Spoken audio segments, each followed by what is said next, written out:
Olá, pessoal, uma boa noite a todos. Espero que todos estejam bem.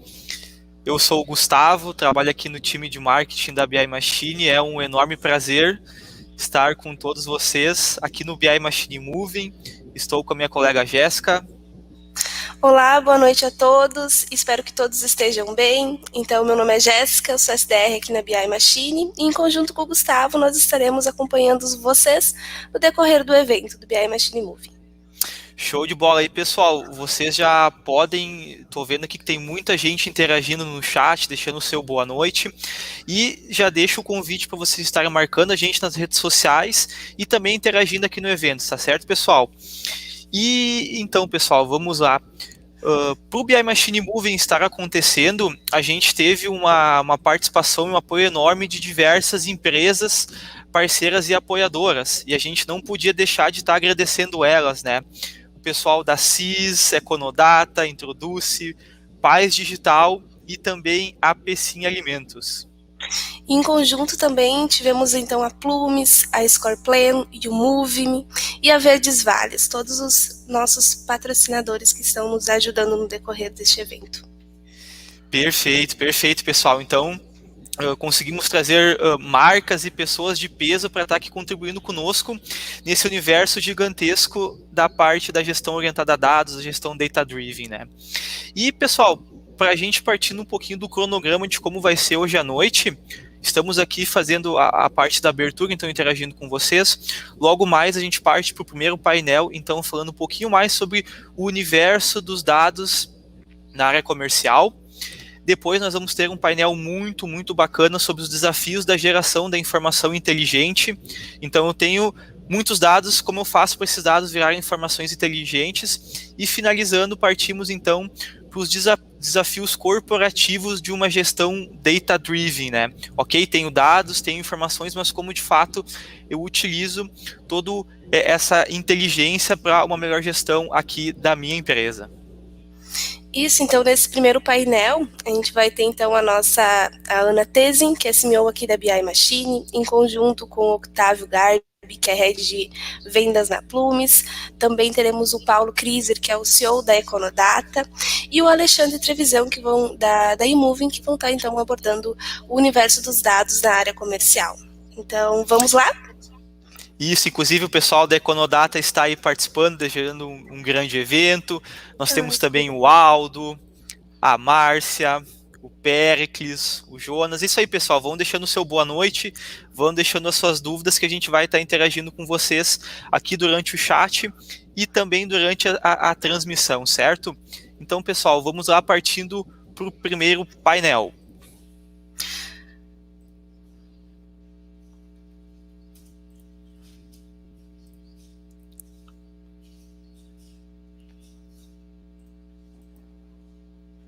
Boa noite, Gustavo. Obrigada, Jéssica. Obrigada à nossa audiência que está nos acompanhando. Meu nome é Ana Tesin, estou CMO aqui da BI Machine e para mim é uma grande honra estar mediando, né, o primeiro painel da 6ª edição do BI Machine Moving.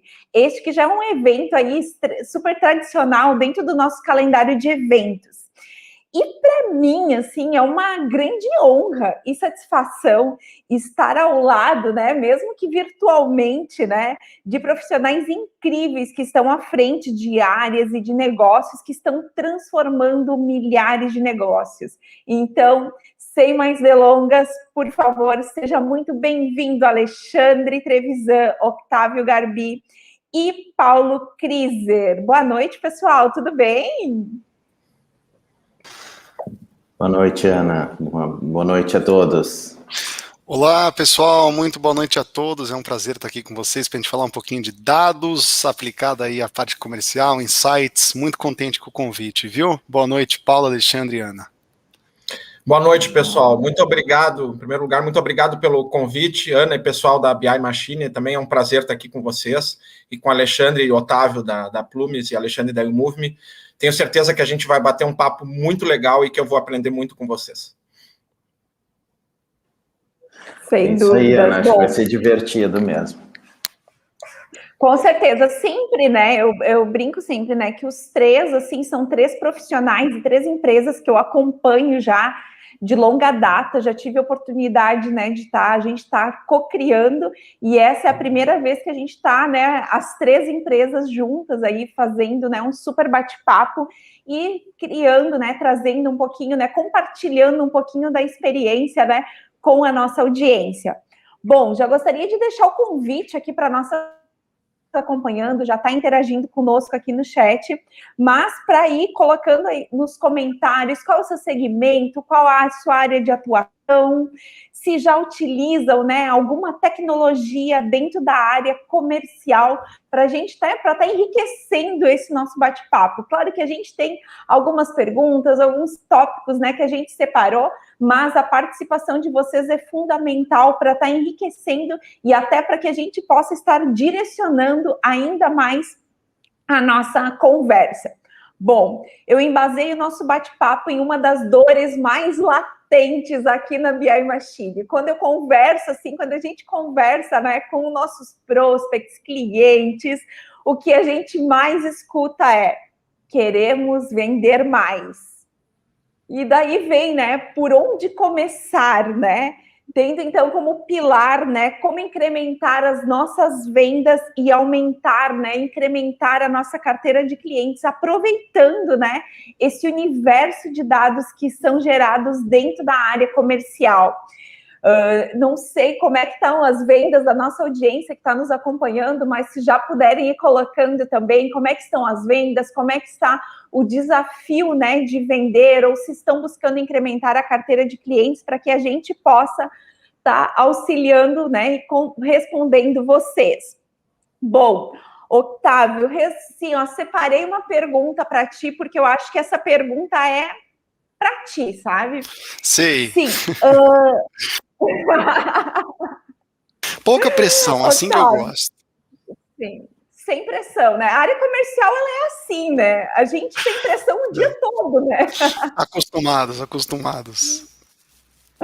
Legal. Um dos cenários mais comuns das empresas é seguir tomando decisões com base no feeling. Ir testando, confiando na experiência, afinal de contas, né? A gente faz isso a nossa vida toda. E quando a gente não escuta aquele mais tradicional, que é o vendedor trabalha 20 anos, ou, né, 10, 15 anos, né? Ele conhece o mercado, conhece a carteira de... Então, eu tenho experiência e eu sei como funciona. Afinal, né, a gente fez isso, ou vem fazendo isso durante a minha vida toda, né? É uma frase super comum, né, para quem trabalha com vendas. Mas, Octávio, eu queria saber como a gente pode, né, ter uma cultura comercial que ela não seja somente baseada no feeling, né, mas que a gente possa ter uma cultura comercial que seja orientada a dados. Octávio, como a gente usa os dados a nosso favor? Legal. Bom, é incrível fazer webinar de máscara, né? Peço desculpa para todo mundo, eu estou no ambiente que tem mais pessoas aí por respeito, se Deus quiser em breve a gente está vacinado, não vai precisar disso, mas vamos lá então, Ana, legal a pergunta.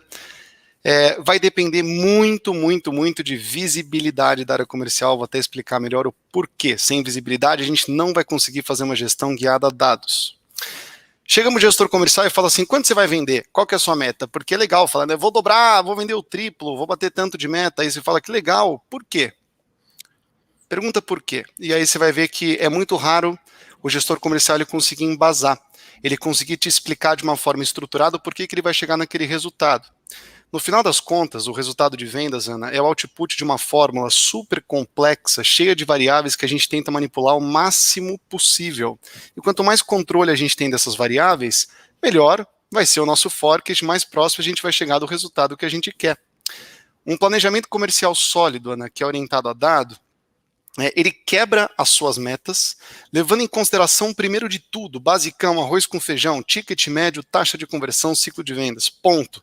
Se a gente não tem isso, a gente não consegue pegar nossas metas e começar a caminhar para trás para destrinchá-la. Como assim destrinchar a meta? Bom, se a gente conhece ticket, taxa de conversão, a gente já consegue conhecer também o número de SQLs necessários que a gente precisa para o alcance de uma meta.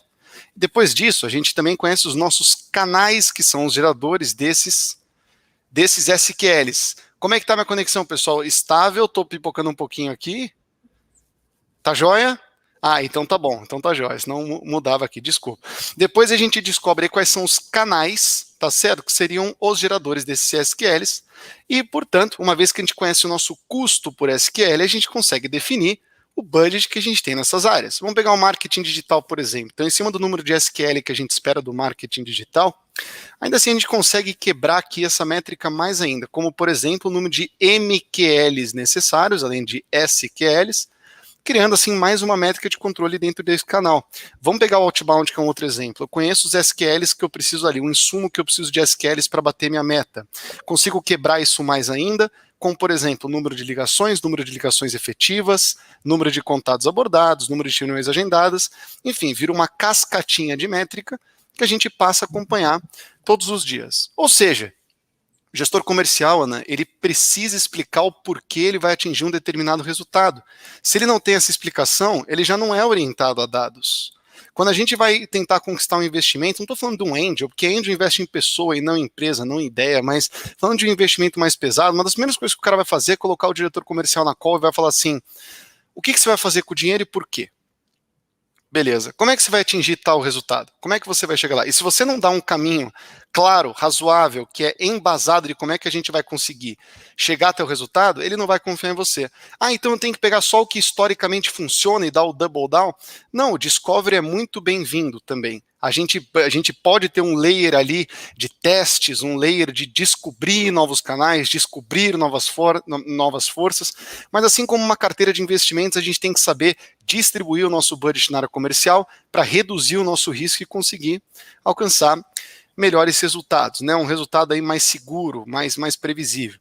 Então a gente falou muito sobre, eu falei bastante sobre gestão de dados aí relacionada à geração de SQL, geração de demanda, mas também tem a parte da conversão de demanda, que entraria uma série de outros indicadores. Então, uma vez que o vendedor tem um insumo necessário para atingir a meta dele, que é SQL, comparando vendedor com vendedor, semana a semana, a gente tem que fechar o básico, que é como é que está o ticket e a taxa de conversão de cada um. Porque se não tiver de acordo com o que eu assumi como premissa para montar as minhas métricas, as minhas metas, então toda a minha conta do planejamento comercial está errada e não tem milagre, eu não vou conseguir bater minha meta. Então, além desses dados que guiam o processo, a gente tem ainda outros dados que servem como insumo para tomada de decisão estratégica, como, por exemplo, o enablement, o sales ops, que fica observando os dados ali e fica tendo ideia, fica tendo insight, fica levantando treinamento, desenvolvimento dos profissionais para a gente melhorar. Tá? SQL pediram para eu comentar o que é esse termo, Sales Qualified Lead, é o famoso lead que a gente tem, que vocês podem dar o nome que cada um prefere, mas a gente chama esse carinha aí de um lead qualificado para venda, um potencial, uma potencial venda que a gente identificou. Então, Ana, na minha opinião, o feeling ele é muito bem-vindo até certo ponto, desde que a gente defina todas as métricas que de fato importam para a gente conseguir atingir o nosso resultado em vendas, e sem visibilidade de todos esses números, o gestor comercial não tem ideia do que ele está fazendo, vai chegar no fim do mês, ele vai cruzar os dedos para bater a meta, se bateu, ultrapassou, ele não sabe por quê, se não bateu, ele também não sabe o porquê. Então, basicamente, o mínimo para que você tenha esse tipo de controle é realizar um planejamento comercial, quebrando tudo bonitinho, justificando por que a gente chega no resultado, e garantir a visibilidade contínua desses números para o gerenciamento e conseguir chegar lá. Essa é a minha opinião a respeito de uma gestão orientada a dados de forma resumida, Ana. Legal. Paulo, Alexandre, não sei se vocês gostariam de estar complementando aí um pouquinho o Octávio. Legal. Acho que tem uma coisa legal para a gente citar nessa questão de uma parte mais analítica, né, no comercial, né, mais relacionada a dados, que é o perfil de gente necessário para fazer esse tipo de trabalho. O Otávio comentou o Sales Ops, né, que fica brincando ali com os números e fazendo um analytics, enfim, e tirando insights daquilo. E aí, como é difícil, às vezes, a gente encontrar esse tipo de profissional que tem essa capacidade mais analítica, né, mais focada em números e métricas. Porque aqui a gente está falando de uma área comercial, né? E aí muito voltado a gente, a pessoas, a vendas, a conhecimento técnico de persuasão, de gatilhos mentais, enfim. Então, com muitas especialidades, né, e peculiaridades na área de pessoas, de gente, mas aí muitas vezes acaba tendo um gap, na parte numérica, de métricas, né? E que realmente cada vez são mais importantes para a gestão de uma área comercial. Então, a gente conseguir conciliar e ter esses dois pilares é complicado, e o profissional que consegue trazer essas duas coisas realmente é muito diferenciado, né? A gente fala cada vez mais de uma gestão orientada a métricas em todas as áreas, e aí realmente essa parte analítica ela faz muita diferença. Eu acredito que a Ana caiu, né? Acho que ela deve estar voltando aí no instantinho, mas não sei se Alexandre... Tá, vou finalizar o raciocínio e daí eu já passo a bola para o Alexandre, aí a gente vai seguindo falando em cima desse assunto, né? Então, falando em relação a gente, eu estava até tendo um papo com a Camille Rabelo esses dias, né? E a gente estava falando justamente desse ponto dos dois pilares, e dela comentou assim, bom, quem tiver esses dois pilares muito forte, aí vira diretor comercial, né? Ela brincou, ela disse que a parte intuitiva de gente dela é muito forte, e ela foi aprendendo a parte analítica, e conseguiu ter os dois muito fortes. Então, queria só fazer essa colocação também da parte de pessoas, que é importante ter essas habilidades, tanto analítica quanto de gente, para conseguir ser um bom gestor na área comercial. Perfeito ponto, Paulo. Acho que tu complementou o que o Otávio estava trazendo sobre a questão da informação. Do dado, eu vou trazer um ângulo adicional aí para a gente tentar enriquecer ainda mais essa análise. Obviamente, a gente tem que pegar a informação, transformar ela em dado, mas a gente tem que entregar ela para a pessoa certa, na hora certa, da forma correta. Então, ou seja, você acha que aí tu vai ter aquele dado valendo ainda mais. Se eu entregar para a pessoa certa, na hora certa, a informação correta, o valor daquela informação vai ser muito mais relevante. E esse desafio, ele é especialmente importante quando a gente está falando o que é o negócio da YouMove dos aplicativos. Quando tu está falando em alguém utilizando um aplicativo para tornar o seu dia mais produtivo, ele tem uma tela restrita, um espaço restrito para receber informações, e aquela informação tem que ser muito bem ajustada para entregar para ele. Então, no momento que ele estiver fazendo, se ele estiver fazendo um atendimento numa loja física e ele estiver recebendo um cliente, qual a informação que ele tem que estar ali na mão dele, na hora que ele estiver falando com o cliente? Se ele estiver fazendo uma visita externa, qual a informação que eu tenho que ter na hora que eu estiver fazendo essa visita? Se eu estiver falando que é o consumidor usando um aplicativo, fazendo um processo de compra, qual a informação que aquele consumidor tem que estar recebendo naquele momento para que ele possa ter a tranquilidade e a segurança para tomar a decisão e efetivar aquela compra?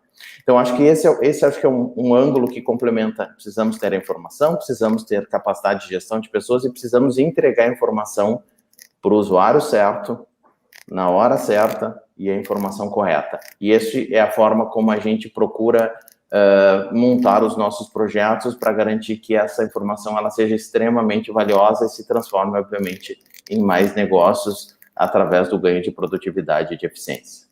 Perfeito. Só complementando, o dado pelo dado, a informação, não vale nada, né? Se não tiver uma pessoa interpretando e utilizando aquilo para tomada de decisão, não adianta a gente ficar gerando dado que não tem utilidade. Perfeito. Acho que a Ana tá retomando o cenário dela aqui. Acho que eu posso... Vamos girando aqui, Otávio e Paulo. Pode ser? Vou tomar liberdade aqui de trazer um tema um pouquinho diferente, então, aqui para a gente seguir o giro.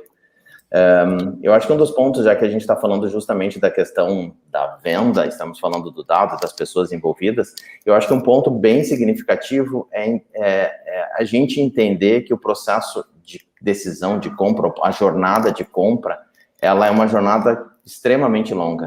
Ela começa, obviamente, no momento em que o cliente recebe a primeira abordagem, primeira ação de marketing, primeiro impacto em relação àquela marca, né? Passa, obviamente, pelo processo dele, quando ele está tomando mais informações, está conhecendo mais o produto, está tomando a decisão de compra, e ele continua depois, durante toda aquela jornada. Aí eu vou trazer um exemplo para vocês aqui, que é um exemplo que a gente tem vivenciado de uma forma bastante próxima, que é o desafio hoje dos processos de compra por e-commerce, né? Ele tem uma jornada, o cliente é impactado, o consumidor é impactado, ele recebe uma informação, ele toma uma decisão de compra. Mas dentro desse modelo, aquilo que vai acontecer depois daquela tomada de decisão de compra, ele tem um valor muito relevante para as próximas compras que aquele consumidor vai tá tendo. Um amigo da PM Web que trouxe uma frase que eu achei muito legal, que é a questão de que a primeira venda é do comercial, a segunda é da logística, né? Ou seja, é muito importante tu fazer até a tua estrutura comercial funcionando, mas é muito importante tu estar fazendo uma prestação de serviço com qualidade, uma entrega com qualidade, uma experiência que seja absolutamente relevante e que incentive aquele consumidor ou aquele cliente a te indicar para outro cliente, para outro consumidor, e incentive ele também a fazer novas compras daquele fornecedor. Quando você está falando no processo hoje de e-commerce, você entra e você tem inúmeras alternativas. Você tem inúmeros fornecedores entregando o mesmo produto, ou muitos produtos muito parecidos e muitas vezes o produto idêntico. Por que ele vai comprar do A ou do B? O que vai fazer ele tomar uma decisão de ir por um fornecedor ou por outro? Obviamente, as questões. Hoje, o consumidor passa a dar valor para itens como propósito, o que motiva aquela empresa, qual é o valor de marca que aquela empresa passa dentro das suas ações. Evidentemente, produto e preço é básico. E hoje, cada vez mais, a questão da experiência da logística é uma experiência que tem ganhado um peso muito relevante, né? Ou seja, a minha tomada de decisão, ela passa pela capacidade de eu receber o produto mais rápido. Tem uma pesquisa que diz que hoje que a maioria dos consumidores estão dispostos a pagar mais por um produto para recebê-lo mais rápido. Então, isso garante que aquela tua jornada de compra, aquele teu processo de decisão, a ação que tu está fazendo para efetivar aquela negociação com o teu cliente, ele vai ter que ter, obviamente, todas as informações do teu processo, mas ele tem que ter um ganho de eficiência em cada uma dessas etapas. E a gente tem tentado apoiar diversas empresas justamente com o processo ao digitalizar o processo como um todo e garantir que, de alguma forma, cada uma dessas etapas estejam se beneficiando de aplicações feitas sob medida que ajudem cada um desses processos a acontecer de uma forma, de novo, mais eficiente, gerando uma experiência de compra muito mais completa e que vai ser muito mais vai ser muito mais provável de que esse cliente indique alguém ou que ele repita a sua jornada de compra nesse mesmo fornecedor. Legal. Bom, pessoal, eu queria pedir desculpas, eu tive uma grande oscilação aqui, até tive que trocar de sala, né, porque realmente trancou tudo, mas isso acontece quando a gente está ao vivo, né, mas a gente tem convidados incríveis, né, então eu já sabia que eles estavam dando continuidade, né, ao nosso bate-papo. Bom, Alexandre, Otávio, Paulo, né, já estamos aí com várias perguntas do nosso público, logo em seguida a gente vai estar respondendo todas elas, né, e podem ir, por favor, colocando, né, todas as suas dúvidas, que ao final desse bate-papo, né, a gente vai estar selecionando, né, algumas para que a gente possa estar comentando, né, todas elas. Acho que um dos pontos que antes de ficar oscilando, né, a minha conexão aqui, o Paulo comentou um pouquinho, né, sobre essa questão, né, desse profissional que faz a transformação desses dados, né, que transforma isso em análise, que traz esses insights, e justamente, né, o BI Machine Moving, essa edição do BI Machine Moving, ela foi pensada, né, nessa jornada. Então, no próximo painel, a gente vai estar falando um pouquinho mais, né, sobre essa geração, sobre desses dentro das empresas, e depois a gente vai trazer aí um pouquinho, né,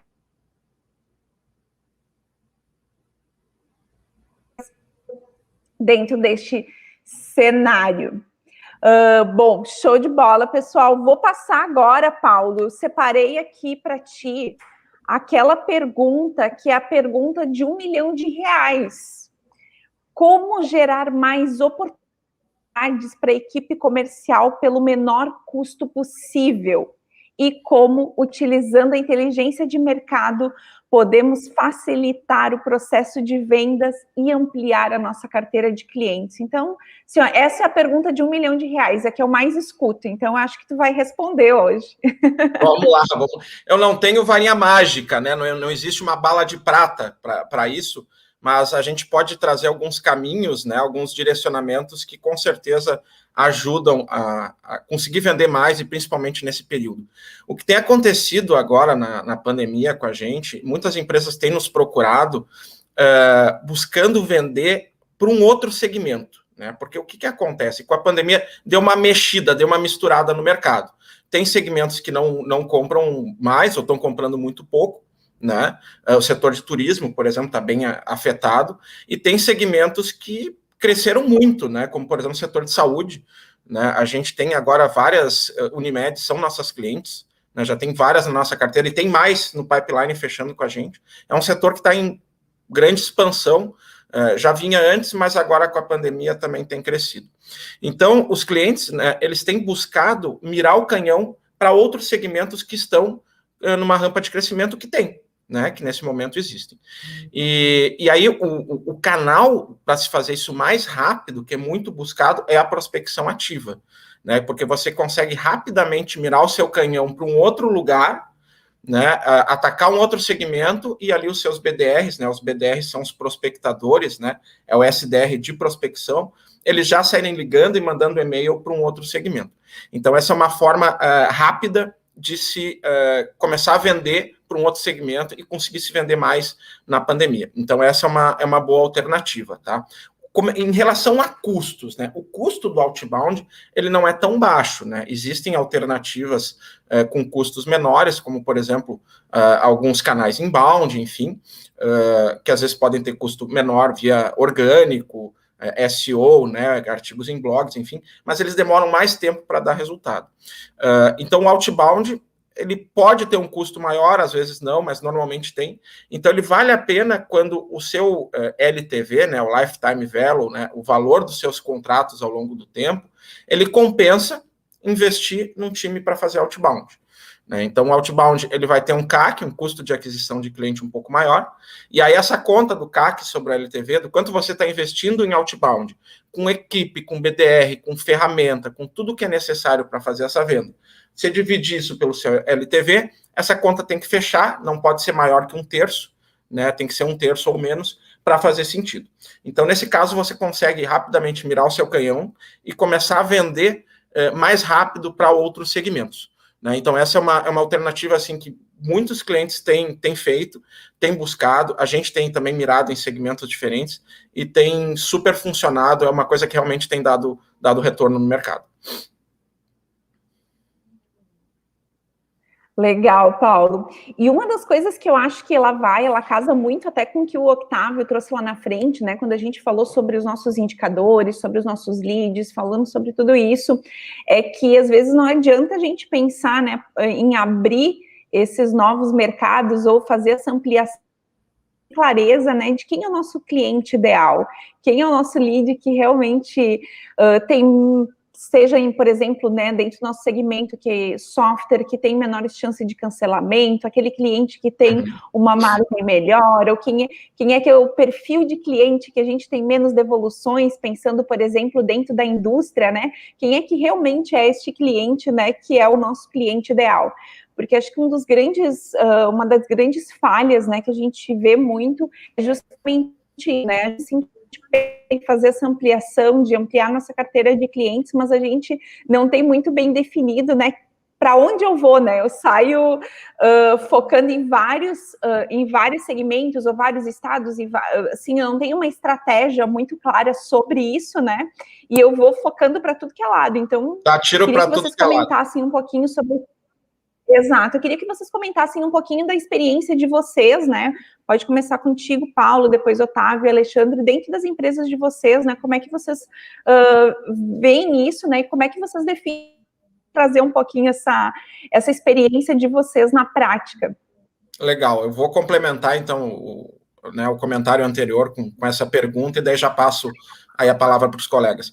O que a gente vê, tem casos, né, de clientes ou leads que chegam até a gente querendo dar tiro para tudo que é lado, E aí tem algumas vendas, mas a eficiência do processo e a assertividade ela é muito baixa, né?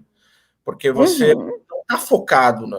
A gente tem uma batida dentro da Econodata obsessiva pelo foco, né? Não só em tudo. Em tudo, né? Eu tenho um livro que eu trago, fazendo um parênteses aqui. Eu ia falar do livro. É o livro, a única coisa. Até tu já sabe, né, Ana? Eu já decorei. A única. Esse livro é maravilhoso, é um livro sobre foco. E quando começam assim a desfocar, eu só puxo o livro aqui na tela, e não está aqui do meu lado. Puxo o livro aqui na tela, olha, a única coisa é o foco. Então a gente é focado em tudo, já faz parte da cultura da empresa o livro, a única coisa, todo mundo recebeu em casa, já leu, então a gente tem uma obsessão pelo foco. E a mesma coisa na prospecção, né? Então você não pode dar tiro para tudo que é lado, então as prospecções que a gente faz, elas são focadas num segmento específico, ou dois, e aí o que acontece? Você vai conhecer melhor esse segmento, né, você vai converter mais, vai fazer um pitch, um discurso voltado para esse cliente, para esse lead, para essa persona, usando o jargão da área dela, né, e isso vai ajudar muito na conversão. A gente fez isso na área da saúde, tem dado um super retorno. Né, então, agora nós já temos, tem closer nosso especialista em Unimeds, né, de tanto que a gente está trabalhando com Unimeds. Então, o tiro certeiro, né, realmente de sniper, ele faz toda a diferença. E aí, em relação à ICP, Ana, que comentou o perfil de cliente ideal, ele é justamente isso, né? A gente usa uma técnica aqui dentro com os nossos clientes, que é a técnica do espelhamento da base deles, também chamada de look-alike. Então, tu pega os teus 10, 50 melhores clientes, vê as variáveis que compõem ele, região, setor KNAI, porte, quantidade de funcionários, quantidade de vendedores, faz um look-alike disso e vê no mercado aquelas empresas que são parecidas. Então, você descobre o seu ICP assim, pelo lookalike, e daí prospecta esses caras, e também descobre o tamanho do mercado que é composto pelo seu ICP. Essa é a nossa ferramenta calculadora traz, que, aliás, fazendo um espaço aqui, essa calculadora de mercado que faz isso, nossa, ela é totalmente gratuita. E pode ser usada gratuitamente por qualquer pessoa, né? Basta fazer o cadastro ali e obter esses números, né, do tamanho do seu mercado, tá? Então, fiquem à vontade para utilizar essa calculadora. Então, é super importante focar. O seu ICP dá o tiro de sniper no mercado certo.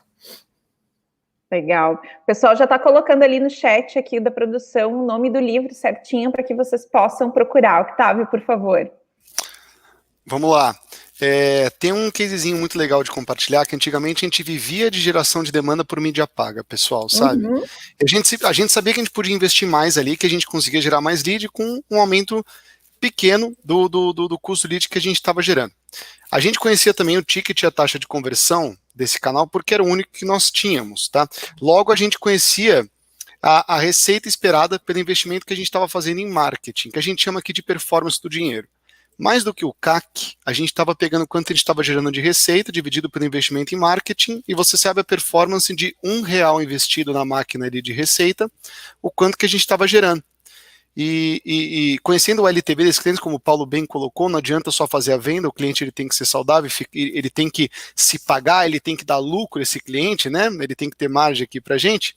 Conhecendo a LTV dos clientes, a gente sabia a colaboração que cada um tinha, que é quantas vezes, né, a quantidade de dinheiro que ele trazia aqui para dentro de casa, já descontando, já considerando a margem que você tem de lucro, quantas vezes isso supera o CAC. E aí você sabe o quão saudável é aquele canal.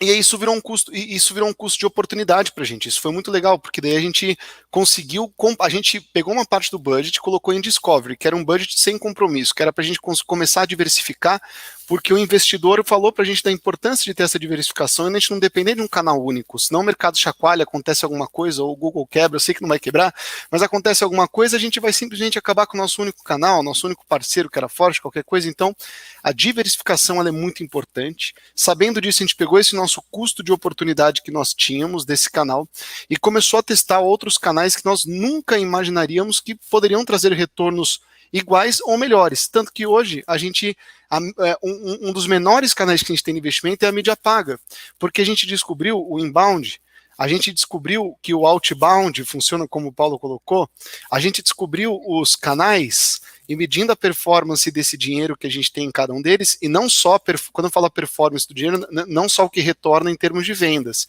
mas levando em consideração o LTV, porque não adianta trazer cliente não fit para dentro de casa, como o Paulo colocou, eu concordo 100%, porque é isso que vai dar dinheiro para nós, é isso que vai aumentar NPS, é isso que vai aumentar a demanda orgânica, e demanda orgânica é maravilhoso, porque a taxa de conversão é um absurdo. Então, esse tipo de outros canais a gente foi descobrindo com o tempo, mas a gente precisou dar o primeiro passo, que era, vamos partir de um ponto aqui que é um custo de oportunidade do dinheiro, separar um budget para discovery e, com base em dados, saber se a gente está com canais péssimos, se são testes péssimos ou se são testes que, pô, sensacionais, estão mais rentáveis, vamos dar o double down, onde a gente consegue aumentar o investimento e tal. E, pô, abriu muito a cabeça, Ana, de um canal a gente foi para uns 5 performáticos que a gente tem aqui, aumentando muito mais a nossa segurança e sempre comparando a performance de um com o outro, como o Paulo acho que explicou muito bem aí a questão da análise. Legal, incrível. Alexandre, por favor. Acho que eu agradeço a indicação do Paulo do livro do Foco. Acho que tô na tua lista das pessoas que tu impactou aí com a dica. Olha, Alexandre, eu vou ter que cobrar comissão lá do autor, porque eu falo para todo mundo desse livro. Patrocinado, sabe? Eu já vendi uns 300 livros, acho, do cara. E o Paulo, isso está considerando só a tua linha direta, porque eu já indiquei para alguns também, então esse efeito vai mais longe ainda. Mas dentro dessa linha, eu queria trazer um ângulo aqui. Acho que a questão do foco, ele te ajuda a tem um eixo para a tua escolha do foco, tu tem que achar, de fato, um cliente onde tu realmente consiga ser relevante. Eu acho que esse, para mim, é um ponto muito significativo. Entender qual é o cliente que a tua oferta, o teu produto é relevante para ele. Eu acho que, para mim, esse é um ponto muito significativo no teu processo de decisão, para entender que mercado você vai estar atuando. No momento que você entende a relevância, para entender a tua relevância, tu já evoluiu no processo de conhecer o cliente, de conhecer a linguagem do cliente, de saber falar com ele sobre as dores dele, sobre os problemas dele, sobre o que de fato você resolve, qual o valor real que você entrega para ele. Então, eu acho que essa é a grande, indo na linha, eu vou me arriscar a entender, a mudar, a trazer um enfoque sobre qual a resposta de $1 milhão aqui, realmente você conseguir falar com o cliente e resolver uma dor real desse cliente. Você tem que ser capaz de resolver a dor real, você tem que ser capaz de falar na língua dele, e você tem que ser capaz de montar uma estrutura que consiga atingir esse mercado. Então, para mim, acho que a soma desse processo que eu traduziria no foco que o Paulo traz, que vai te dizer, olha, cara, aqui eu vou gerar resultado. Mas o eixo de tu estar centrado no cliente, nas dores deles, no que é relevante para ele, no ROI que você vai entregar para ele, e garantir que você consiga ter uma estratégia para identificar empresas que tenham aquelas mesmas dores e garantam que a partir dali você tenha, e aí eu vou trazer uma frase que eu li há alguns dias, um relacionamento de recorrência, mas de recorrência não do ponto de vista de recebimento de receita recorrência, mas de recorrência do ponto de vista de geração de impacto positivo de uma forma recorrente. Isso vai garantir que esse cara vai ficar contigo, porque você vai estar entregando uma solução que vai gerar valor para ele de forma recorrente. A partir dali, tu tem um modelo que vai ser saudável para o cliente, e a partir de um relacionamento saudável para o cliente, você vai ter um negócio que vai ser absurdamente relevante e valioso, porque tu está entregando valor para o mercado, você está sendo eficiente na identificação e no direcionamento do teu negócio. Incrível. Bom, pessoal, muito, muito legal mesmo. A gente já está chegando ao final desse primeiro painel, né? Mas tem muito mais. E a gente selecionou, né, algumas perguntas. Até eu já queria comentar, Paulo, que eu já vi aqui nos comentários que já teve gente comprando livro, viu? A gente vai precisar do seu link, viu? Eu vou ter que distribuir um link com cupom, alguma coisa, para ter a minha indicação e eu ganhar a comissão, não é possível. Exato. Mas incrível, incrível. Bom, eu vou selecionar aqui uma pergunta que a tela entrou logo pouquinho, já faz alguns minutos, né? Que ela entrou, eu achei super interessante, é a pergunta do Ismael Santos. Se tu puderes colocar na tela, por gentileza, Gustavo. E, Alexandre, eu queria que você comentasse um pouquinho, né? Você falou um pouquinho sobre, né, sobre a primeira venda, né? E as demais são da logística. Então, queria que tu comentasse um pouquinho a colocação do Ismael, né? Para a gente falar um pouquinho sobre a primeira venda do comercial e as demais são da logística. Legal. Voltando para o gancho que eu estava comentando justamente agora, Ana, ou seja, o que faz com que a venda, seja ela pagamento das próximas mensalidades ou as novas compras, ela vai estar diretamente relacionada a uma boa experiência do cliente. Uma entrega de valor real para o cliente, um nível de satisfação do cliente. É isso que vai fazer com que ele continue comprando, que ele continue indicando. E quando a gente está falando de algo que hoje, especialmente desde o período de pandemia, teve um crescimento extraordinário, que é o processo de venda, de compra por e-commerce, né?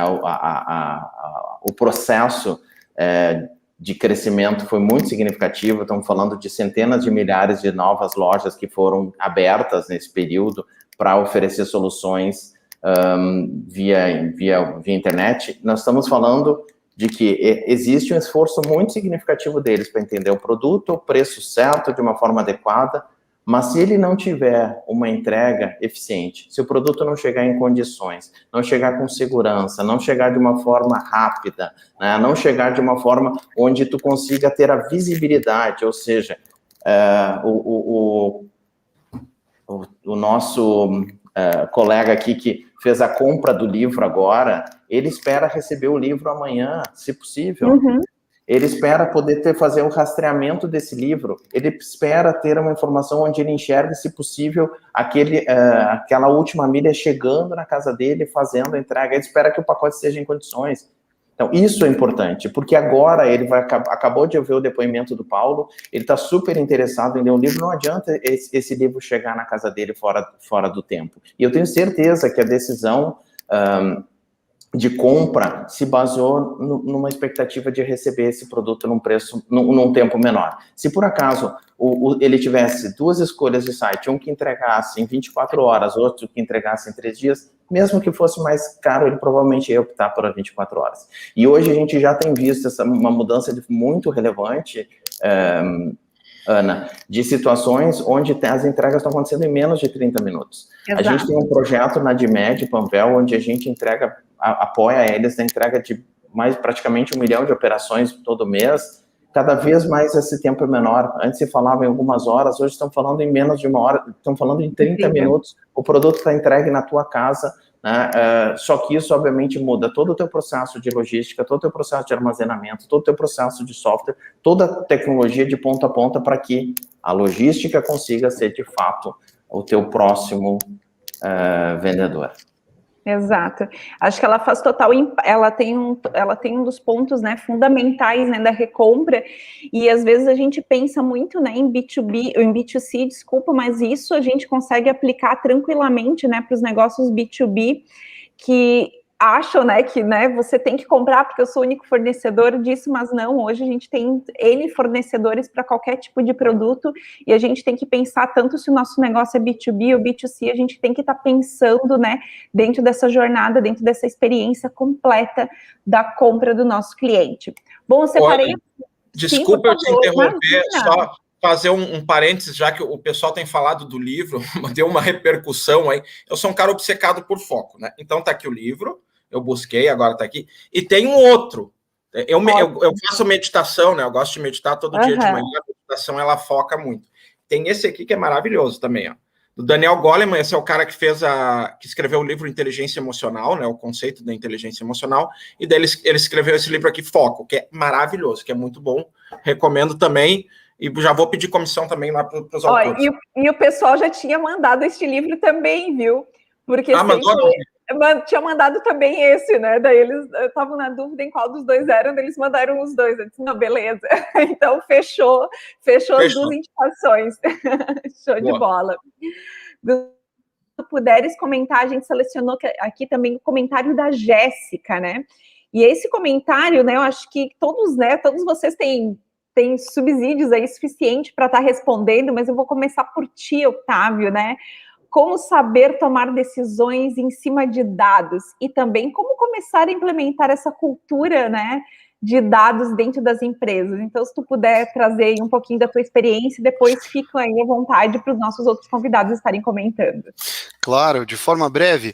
Jéssica, se você quer comprar um pão e vai na padaria mais próxima da sua casa, em vez da padaria mais longe, porque a distância é menor, isso já é uma decisão baseada em dados. Então, na verdade, a decisão, ela nem sempre é baseada em dados, mas ela está em momentos que você acaba nem percebendo, né?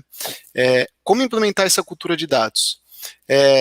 Na verdade, isso não precisa ser uma virada de chave brusca no seu processo comercial e virar para todo mundo e falar assim, então, pessoal, agora a gente vai armazenar dado, hein, porque a gente vai ser data-driven. Se você tem ferramentas que comportam o processo comercial, desde o canal até o CRM, o funil de vendas, tudo certinho, as ferramentas acabam, de forma automática, armazenando esses dados para te dar esse tipo de análise, esse tipo de dashboard. Claro que, às vezes, a ferramenta vai num ponto mais longe, em termos de decisão, de insights para te ajudar, ou às vezes é mais um analytics que te plota ali alguns gráficos, tabelas, indicadores, para que você consiga tomar boas decisões. Por exemplo, aqui na Plumes a gente tem um CRM, toda operação acontece lá dentro, tem uma integração com o próprio BI Machine, você abre o BI Machine, você vai ver um monte de dashboard para conseguir tomar uma decisão. Nem todas vão ser tão fáceis quanto comprar o pão na padaria mais próxima, tá? Tem decisão que é um pouquinho mais difícil. Mas para você tomar boas, né? Mas para tomar boas decisões, benchmark é muito legal. Eu converso com muito gestor comercial, peço para que a gente abra o número um para o outro, para que a gente compartilhe ali essa cultura de dados. Como é que você toma a decisão? O que você acompanha e por quê? Então acho que benchmark é fantástico, uma ótima prática para te recomendar. Incrível. Alexandre, Paulo. Tem uma questão legal sobre os dados. Primeiro, a gente tem que conseguir coletar bem esses dados, né? e coletar os dados corretos e da forma correta. E aí é aquela história, se entra dado ruim, sai decisão ruim. Exato. Sem dado de qualidade, não tem como tomar boas decisões. É o garbage in, garbage out, né? Ele entra lixo, sai lixo. Então tem que ser dado muito bem coletado e preciso. Então esse é o primeiro ponto, tem uma cultura de coleta de dados com qualidade, com supervisão, que os dados realmente representem a realidade. Porque às vezes a gente vê casos, clientes e outras empresas, que os dados não, eles estão lá, eles existem, mas quando a gente vai ver, ele não representa a realidade, ele tem um erro muito grande. Né? Então, acho que tem que ter esse cuidado, que é a primeira ponta, assim, né, onde o dado é adquirido. Feito isso, a gente tendo essa segurança, aí a gente consegue trabalhar com ferramentas, né, sistemas BI, enfim, diversas ferramentas que a gente consegue fazer análise em cima desses dados e tomar decisões. Né? Eu queria puxar um gancho aqui de uma frase que eu vi do Jorge Paulo Lemann uma vez, que estava falando de feeling antes, né, Ana? Dado, feeling, a parte analítica, pessoas, enfim. As nossas decisões humanas, elas nunca são baseadas só em dados, né? Não é, eu fiz dessa fórmula aqui, se deu mais, eu tomo tal decisão, se deu menos, eu tomo tal decisão. Não é assim que a gente toma decisões táticas e estratégicas, né? O dado ele é um input, ele é um insumo para a tomada de uma boa decisão, mas a boa decisão não é tomada só assim. Né? Ela também tem feeling, tem intuição. E tem é que, na verdade... E o Jorge Paulo Lemann falou uma frase muito interessante em relação a isso, que ele disse, eu tomo decisão feeling, dados, mas se for para escolher entre os dois, jamais basear mais em dados do que em feeling. No máximo, meio a meio. Mas se tiver que escolher, eu fico com o feeling. Legal. Muito bem. Eu acho que dentro desse ponto, só para compor mais uma variável de novo, Ana, a gente tem a linha de que o dado, acho super boa colocação do Paulo, de que o dado ele tem que ser o dado confiável, né? E aí o fato, como é que a gente procura atuar? O dado confiável, mais confiável é aquele que é coletado na hora em que as coisas acontecem. Né? Então, ou seja, se você tem de fato uma aplicação na tua mão e à medida que as coisas vão acontecendo, você vai coletando, vai tendo o registro, você consegue ter uma taxa de assertividade maior, você consegue ser muito mais eficaz, muito mais eficiente nesse processo de coleta da informação. Você coleta, valida, checa, o sistema te ajuda a garantir que você registrou tudo que tinha que registrar, você tem um processo ajustado e você tem uma ferramenta de apoio para mitigar os teus erros e também para ajudar a ter um padrão em relação àquele processo de coleta de dados. E o segundo ponto que eu traria para complementar o ângulo que o Otávio e que o Paulo trouxe é que o dado é extremamente dinâmico. Então, é muito importante que você tenha indicadores que se atualizem com grande frequência, né? Que você tenha indicadores que se atualizem praticamente em tempo real, se não em tempo real. E eu vou trazer, acho que o exemplo que o Otávio trouxe antes da questão da tomada de decisão da padaria da esquina, de se deslocar para a padaria da esquina ser baseado em dados, é muito real. Uma das características que as soluções que a gente tem visto os nossos clientes que têm tido um enorme ganho é justamente no benefício de você roteirizar. Você roteiriza a tua rotina baseado em dados do trânsito, dos direcionamentos, das distâncias, dos tempos, das janelas, do horário de atendimento de cada uma daquelas ações. Então, todos esses dados, eles têm que estar precisos e eles têm que estar super atualizados. Não adianta eu ter informação de que o trânsito estava ruim há 1 hora atrás, eu preciso saber agora. Né? Então, essa informação de dado atualizado em tempo real, disponível na hora que eu preciso tomar minha decisão, ele é muito relevante e ele, com certeza, tem um impacto muito significativo no resultado que você vai estar obtendo a partir daquele processo de tomada de decisão, que eu concordo com o Paulo, o dado é muito significativo, mas tu tem o feeling que é aquela tua experiência em relação àquele processo, e muitas vezes não estão ainda estruturados dentro daqueles dados, e é justamente aquela experiência adicional que vai estar te permitindo você usar aqueles dados da melhor forma possível. Acredito que acho que esse feeling ele vai nos ajudar a fazer essa interpretação, né? Na verdade, a gente precisa, mas a tomada de decisão, ela é feita pela gente, né? Então, é a nossa experiência que vai nos auxiliar, né, a interpretar se aquele dado, o que significa aquele dado, fazer a leitura do dado, né? Na verdade, qualquer ferramenta, né, ela não vai fazer essa leitura ela vai continuar dependendo da gente, mas, claro, a gente precisa ter bons dados, precisa visualizar eles em tempo real e tudo mais. Até te ouvindo falar, Alexandre, eu lembrei que há um tempo atrás eu fiz um webinar com o nosso parceiro em comum, né, o Alcione, e a gente falou justamente sobre isso, né, sobre análise de dados de toda a logística, e quando a gente interpreta, por exemplo, né, análise de rotas, qual caminhão utiliza, qual não utiliza, e assim por diante. Eu lembrei de você falando, depois o pessoal pode até colocar no chat aqui, porque acho que vai super de encontro.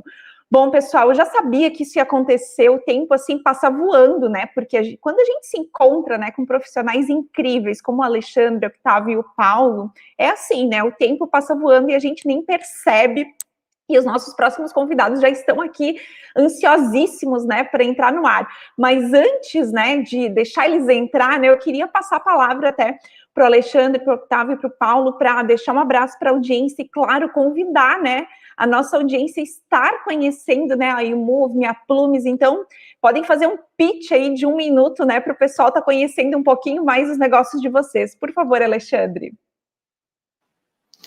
Primeiro, parabéns aí pela iniciativa da BI Machine, Ana. Obrigado pelo convite, obrigado, Otávio e Paulo, aí pela oportunidade de estar aprendendo com vocês. Nós, da YouMove, eu vou tentar inverter um pouquinho o processo da apresentação. Antes de dizer o que a gente faz, eu vou falar exatamente por que a gente faz. A gente acredita, Ana, que as pessoas, elas são as responsáveis por todas as transformações. São as pessoas empoderadas que são capazes de modificar a realidade que elas estão. E a gente acredita que o digital, que as soluções de tecnologia, elas funcionam como catalisadores dessa transformação. As pessoas são os protagonistas e essas ferramentas digitais são as ferramentas que permitem com que elas, de fato, transformem a sua realidade. E foi essa motivação que fez com que a gente construísse a YouMove, que é uma plataforma para a criação de aplicativos B2B, que hoje atende milhares de empresas, são mais de 300 mil usuários, são mais de 30 mil aplicativos criados, construídos, todos eles construídos sob medida, de uma forma simples, de uma forma ágil, atendendo empresas do segmento de logística, do segmento de trade, do segmento de vendas, sempre com um olhar especialista, sempre com um olhar entendendo a necessidade do cliente e fazendo com que ele mesmo possa identificar quais são as suas dores, e a partir dali a gente apoia na construção de soluções que vão fazer com que eles consigam ser mais eficientes, prestando o melhor serviço para os seus clientes e, consequentemente, gerando mais valor para todos.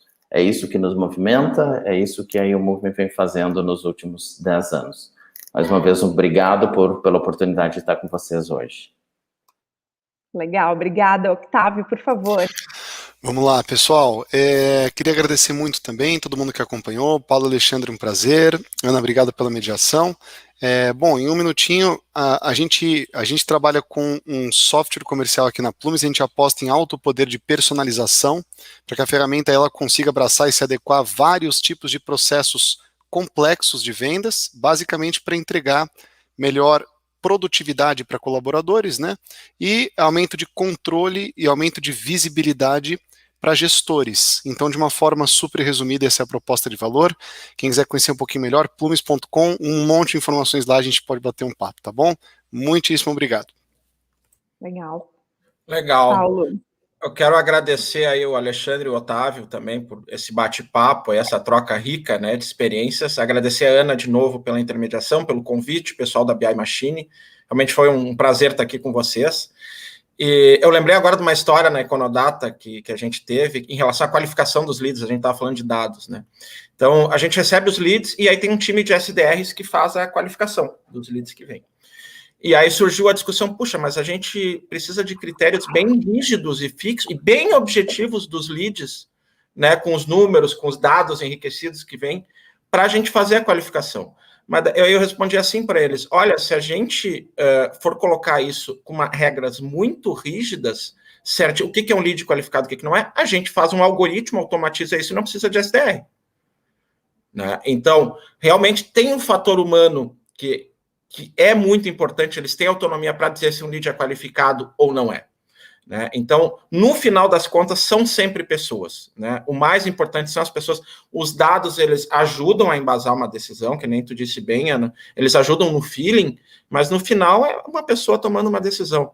Né? A gente tem agora a nossa API da Econodata, que ajuda a enriquecer os leads para fazer a qualificação. Isso ajuda muito no processo de qualificação. Né? Mas para ser uma qualificação mais assertiva, enfim, a pessoa ir atrás do lead e fazer a qualificação, envolve pessoas para fazer esse processo. Né? Então, eu queria reforçar a questão da importância de gente, né? Que dados são importantes, mas no final das contas é tudo pessoas. Tá? A Econodata, ela faz isso, ela gera leads, né? Ela ajuda na aquisição de clientes, né, para processos outbound, processos de prospecção ativa. A gente é a ferramenta hoje com maior assertividade, com maior qualidade de dados no mercado. Isso muitos leads e clientes e muitas pessoas já nos falaram isso comparando com outros players. Então, é o nosso foco, é na qualidade, na prospecção. Tá? Eu queria trazer, de novo, falar da nossa calculadora de mercado, que ela é gratuita. Entra no nosso site, econodata.com.br, clica lá no link, faz o cadastro e usa à vontade a calculadora para estimar o tamanho do seu mercado. Eu queria deixar também meu Instagram para quem quiser me seguir no Insta, é Paulo Kriser, se puderem colocar aí na tela eu agradeço, Paulo KRESR, né, para seguir no Insta. De novo, muito obrigado, pessoal, obrigado pela audiência, obrigado pelas perguntas, muito boas perguntas, e um abraço para todo mundo. Perfeito, então. Pessoal, muito obrigada mais uma vez. Foi uma honra estar mediando o primeiro painel dessa noite incrível. E vou passar aí para o nosso próximo painelista. Um forte abraço. Tchau, tchau. Tchau.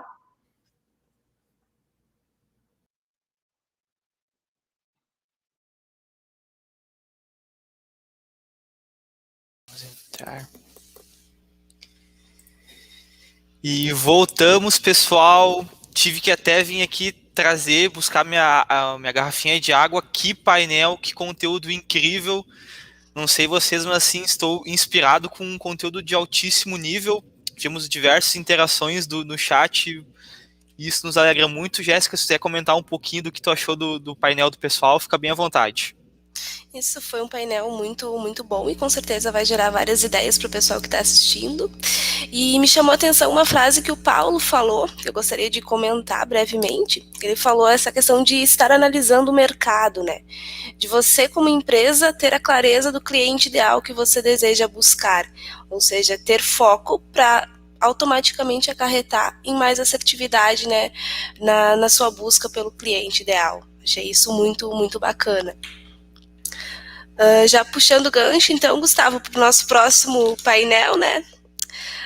Que vai ser conduzido pelo CTO aqui da BI Machine, o Augusto, em conjunto com o Anderson, que é coordenador de inteligência de vendas na Pecim, e o Juliano, que ele é gerente de TI na Verdes Vales. Eles vão estar falando, então, sobre os desafios da geração de informação inteligente e transformando em dados em inteligência. Vai ser um painel bem bacana em complemento a esse primeiro que a gente teve. Com certeza, agora a gente viu como gerar informação, mas beleza, o que de fato a gente fazer com ela, vamos aprender um pouquinho mais com o Augusto, com o Anderson e também com o Juliano. Então, seguimos para o próximo painel. Vamos lá, pessoal.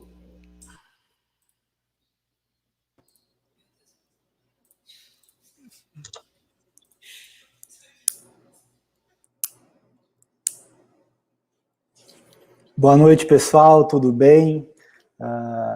É um prazer também estar aqui participando desse evento incrível. BI Machine Moving é um evento que a gente faz todo ano no modelo presencial, então é a primeira vez que a gente está fazendo ele no modelo digital, está dando super certo, mais de 1.000 pessoas aí estão sendo impactadas por esses conteúdos bacanas aí que a gente está gerando. O primeiro painel foi incrível, com profissionais com muita experiência de mercado, então a gente está podendo fazer essa cocriação, essa troca de experiência, essa troca de conhecimento. Eu tenho certeza que é agregador para todo mundo, né? Tanto para nós que estamos aqui mediando, tanto para os palestrantes que estão aí compartilhando experiência. É uma troca de conhecimento que não tem preço, né? E aí a gente também está usando aí do digital para estar impactando o máximo de pessoas aí no mercado brasileiro e também fora aí que estão assistindo nós. Então, o Gustavo já falou, meu nome é Augusto, eu sou o co-founder e CTO aqui da BI Machine. Eu vou estar complementando esse painel que a Ana conduziu, né? A gente viu bastante indicadores, bastante ideias de gerir o comercial e de vender mais baseado em dados. Então, a gente ouviu falar sobre CAC, sobre LTV, sobre margem, sobre orçamento, sobre várias dores de negócio que a gente responde através de dados, né? Viu exemplo, viu métricas, e a ideia agora é a gente falar um pouquinho de como fazer isso, né? Então, como é que eu tenho o meu dado em tempo real, como que eu organizo essa estratégia de implantação. A Jéssica fez uma pergunta aí no final do último painel, né? Como tomar decisões baseadas em dados, né? Como começar isso? Então, nada mais justo de que nós trazermos pessoas que já passaram ou estão passando por essa jornada.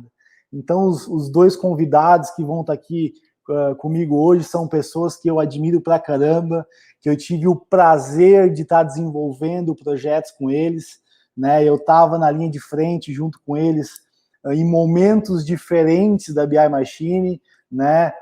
O Anderson da Pessim, lá no início, onde a gente estava ainda validando o nosso produto em diferentes mercados, há 5 anos atrás, e o Juliano da Verdes Vales, né, há 1 ano atrás, onde o nosso produto já estava estabelecido, e a gente conseguiu trabalhar com eles de uma forma bem bacana. Então, vai ser esses os meus convidados, o Juliano e o Anderson. Então, por favor, produção, coloquem aí essas feras aí na tela, né? Boa noite, pessoal, tudo certo? Boa noite, pessoal. Tudo bem? Boa noite, tudo bem? Show de bola. Queria então que você se apresentasse rapidinho, eu vou dar a palavra para você, Juliano, quem tu é, qual é o teu trabalho dentro da Verdes Vales, quem é a Verdes Vales. Ok. Bom, mais uma vez, boa noite, pessoal. É um prazer mais uma vez estar com vocês, né? Já participamos de outros eventos aí, contribuindo com a nossa experiência. Vocês me ouvem bem, em primeiro lugar? 100%? Então tá bom. Bom, meu nome é Juliano, eu sou gerente de TI da empresa Verdes Vales, né? Soluções Integradas Verdes Vales, concessionária John Deere, né? Somos uma das 10 maiores concessionárias do país, certo? Tanto da linha agrícola quanto da linha amarela, linha construction, né? Nossa matriz é aqui em Santa Maria, certo? E também temos mais 16 unidades aí espalhadas pelo estado, certo? E por conta disso, né, os desafios foram surgindo, né? E com a evolução das coisas, a necessidade de agilidade, chegamos até a BI Machine. E aqui estamos agora. Show de bola, show de bola. Anderson, por favor, direto de Erechim. Vamos lá. Meu nome é Anderson Piran, então. trabalho na Pecim há praticamente 5 anos, junto com a BI Machine, entramos praticamente juntos na Pecim. Eu trabalho na área de administração de vendas e inteligência de mercado da empresa. Então, a Pecim, para quem não conhece, hoje é uma das 10 maiores indústrias de balas, confeitos e chocolates do Brasil. É uma empresa que já exporta para mais de 60 países no mundo. É uma empresa que cresce num ritmo impressionante, alucinante, aí de 2 dígitos há mais de 4 anos. E nos desafia, como área de inteligência, a cada vez mais se entender como empresa, né? Então, responder às suas próprias dúvidas do seu comportamento como empresa, e ao longo dos anos, a entender o seu mercado, né? Buscando todo tipo de dataset que o mercado pode dar, tanto gratuito quanto pago, né? Então, é uma empresa que realmente tem cada vez mais tentado se descobrir a sua posição no mercado. Show de bola, cara, show de bola. Então, assim, a gente viu no primeiro painel, né, Anderson e Juliano, onde, assim, o marketing, o comercial, né, falaram muito sobre estratégia, sobre indicadores, né, muita estratégia comercial, a parte logística, onde usando os dados para realmente tomar a decisão. Mas a gente que é da operação, né, eu digo assim, esse painel é quem faz a obra acontecer, né, quem gera os dados, quem busca. A gente sabe que muito do que eles falaram, né, eu vou poder acompanhar o meu CAC, eu vou poder acompanhar o meu LTV, eu vou estar olhando a minha margem bruta, a minha margem líquida, eu estou vendo qual é o meu melhor canal de vendas, qual é o meu pior canal de vendas, qual é o meu top 15 de clientes que performa, qual é o que não performa. São perguntas, são dores que às vezes a gente vê, né, o pessoal falando e não percebe que, na grande maioria das empresas ainda, isso não são perguntas fáceis de resolver, né? A gente não tem, muitas vezes, na ponta da língua ou no momento que a gente precisa, saber a margem líquida por produto, entender qual é o meu custo de aquisição do cliente. Isso é algo que, para o digital, para nós que já estamos no modelo digital, é algo mais fácil, mas vocês, por exemplo, que vêm de uma indústria mais tradicional, o Juliano vem aí do agro, a Pecim da parte de chocolates e bala, que é um modelo mais tradicional, a gente sempre fala um modelo mais offline, que ainda tem a venda mais tradicional, batendo em porta, buscando o cliente, num modelo fabril complexo, onde tem uma jornada ali complexa, são perguntas que às vezes são complexas de responder, né? Então, esse primeiro questionamento que eu faço para vocês é lá no início, né? O Anderson aí tem 4 para 5 anos de jornada de implementação de uma cultura de dados, o Juliano já está completando 1 ano e um pouquinho, né? Então, qual foi o gatilho, né? Aonde que caiu o meu microfone aqui? Aonde que a Verdes Vales, que a Pecim realmente percebeu a dor de, ok, agora a gente precisa começar a buscar uma estratégia. Eu sempre falo, né? BI não é ferramenta, né? BI eu trabalho com 3 grandes estruturas: cultura, tecnologia e estratégia. Se a gente falhar em algumas delas, o projeto tende a não dar tão certo. Se eu me agarrar em tecnologia e não pensar em cultura e estratégia, não vai sair legal. Se eu não tiver cultura e tiver uma baita tecnologia, vai falhar também. Então, esses três pilares são muito importantes. Eu queria um pouquinho de saber de vocês, lá no início, como foi a necessidade e como foi o início desse projeto para vocês, e como foi esse início de mudança de cultura. Quem começa? Pode começar pelo Juliano. Tá bom. Sério, gremista, né? Então, no Anderson eu não lembro, mas como tem... É gremista também, sou gremista também, mas ele pelo menos está exibindo ali, né, exato, o Grêmio, então ele tem prioridade. Então o meu estúdio é assim, já é premeditado tudo, viu? Apesar da nossa real situação atual, né? Tá certo. Bom, mas Augusto, o que ocorre, né? Bom, como eu já tinha apresentado, nós somos uma concessionária John Deere, certo? Então, nós temos, obviamente, uma relação bem estreita e por que não dizer, compromissos para com a multinacional, a fábrica, certo? Então, vamos retomar aqueles 3 pilares que tu acabaste de enunciar, né? Cultura, tecnologia e estratégia. Bem, por conta da própria fábrica, a Verdes Vales, na condição de concessionária, ela já está imbuída em muitas desses tópicos aí, certo? Isso sendo impingido pela própria fábrica. Então, questão de estratégia de negócios, questão de cultura de indicadores, eu ouso dizer que a Verdes Vales sempre teve, certo? Isso porque é uma demanda vinda da própria John Deere. O que ocorre? É evidente que eu, por exemplo, só posso responder de 2016 para cá, e foi o ano em que eu ingressei na Verdes Vales e que nós começamos a contribuir lá. Nesse interim, nós percebemos que muitos dos indicadores, tais como metas, planejamento anual de negócios, market share, entre outros, muitos desses já eram trabalhados constantemente, certo? E então, eu posso dizer que nessa questão da cultura de indicadores, a Verdes Vales sempre esteve inserida. O que nós sentimos de gap? Nós sentimos, então, uma dificuldade muito grande na apuração desses indicadores, certo? Ou seja, eu brinco inúmeras vezes, né? A implementação da ferramenta de BI com a Verdes Vales foi a mesma coisa que oferecer uma bala para um hipoglicêmico, né? A absorção foi imediata, certo? Ou seja, planilhas de metas, por exemplo, que se levavam uma manhã inteira para serem compiladas mediante cruzamento de relatórios de sistema, né? Hoje estão todos online, né? Os nossos indicadores de metas estão todos online, certo? Trabalhos operacionais da parte do apoio administrativo foram totalmente absorvidos com a ferramenta de BI. E esses trabalhos operacionais era justamente para que se pudéssemos ter acesso aos indicadores. Então, os indicadores sempre foram uma necessidade constante. O que nós conseguimos agora é uma depuração bem mais assertiva, bem mais ágil, certo? E fazendo com que, do ponto de vista operacional, inicialmente, nós desafogássemos, né, e livrássemos as mãos de muitos colaboradores internos, de forma que eles se tornassem mais produtivos, certo? Esse foi o primeiro mote da Verdes Vales quando nós adquirimos a ferramenta.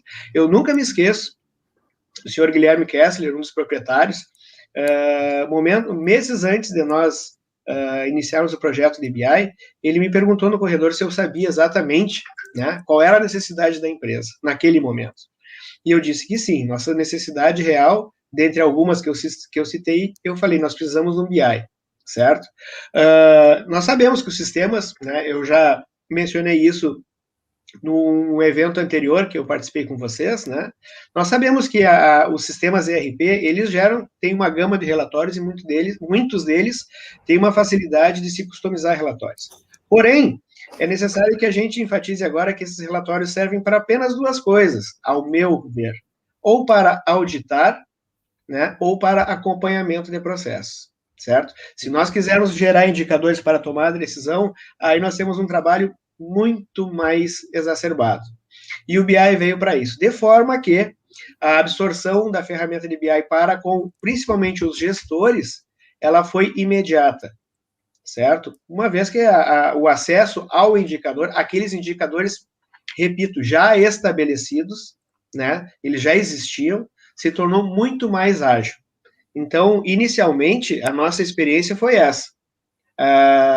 Do ponto de vista tecnológico, dos últimos anos para cá, se nós questionarmos algum membro do conselho, ou a própria direção da empresa, ou até mesmo gerentes, se nós perguntarmos qual foi o maior avanço tecnológico na Verdes Vales, eles vão citar o BI, porque faz parte da rotina deles hoje. Pode parar tudo, menos o BI.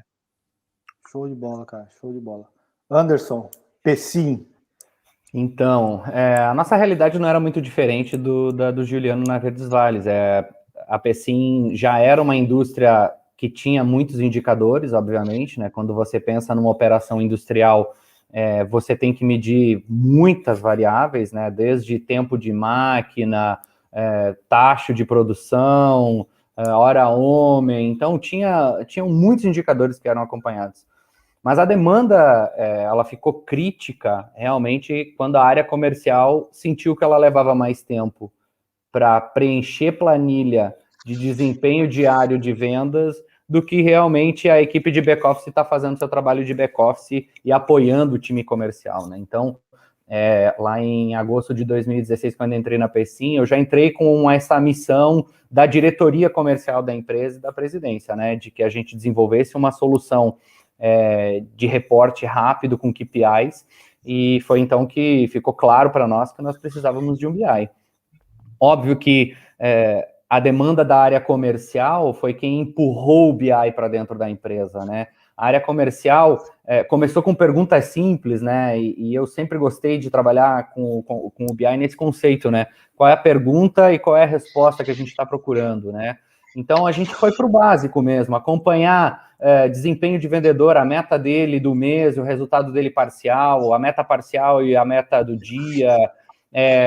Aí a gente começou conforme esses números iam surgindo, a gente começou a padronizar alguns indicadores, né? Nós tínhamos grandes problemas lá, cada área apresentava um relatório de faturamento conforme o seu conceito de faturamento. Isso era uma guerra dentro da Pecim. Então, financeiro apresentava seu relatório financeiro, comercial apresentava seu relatório comercial, transportes apresentava seu relatório, e isso virava um samba, né? Então, os primeiros passos para a implementação do BI foram validações e padronização de todos os indicadores da empresa, né? Os mais críticos, pelo menos, passaram por uma validação que foi feita realmente um conselho ali que construiu ele, né? Então, a gente fala de faturamento, a gente determinou o que era faturamento, né, para leitura de metas dos nossos times, o que era faturamento bruto, faturamento líquido, se a gente ia trabalhar, quais eram as variáveis de venda que iam entrar dentro desse desconto, né, do bruto ao líquido,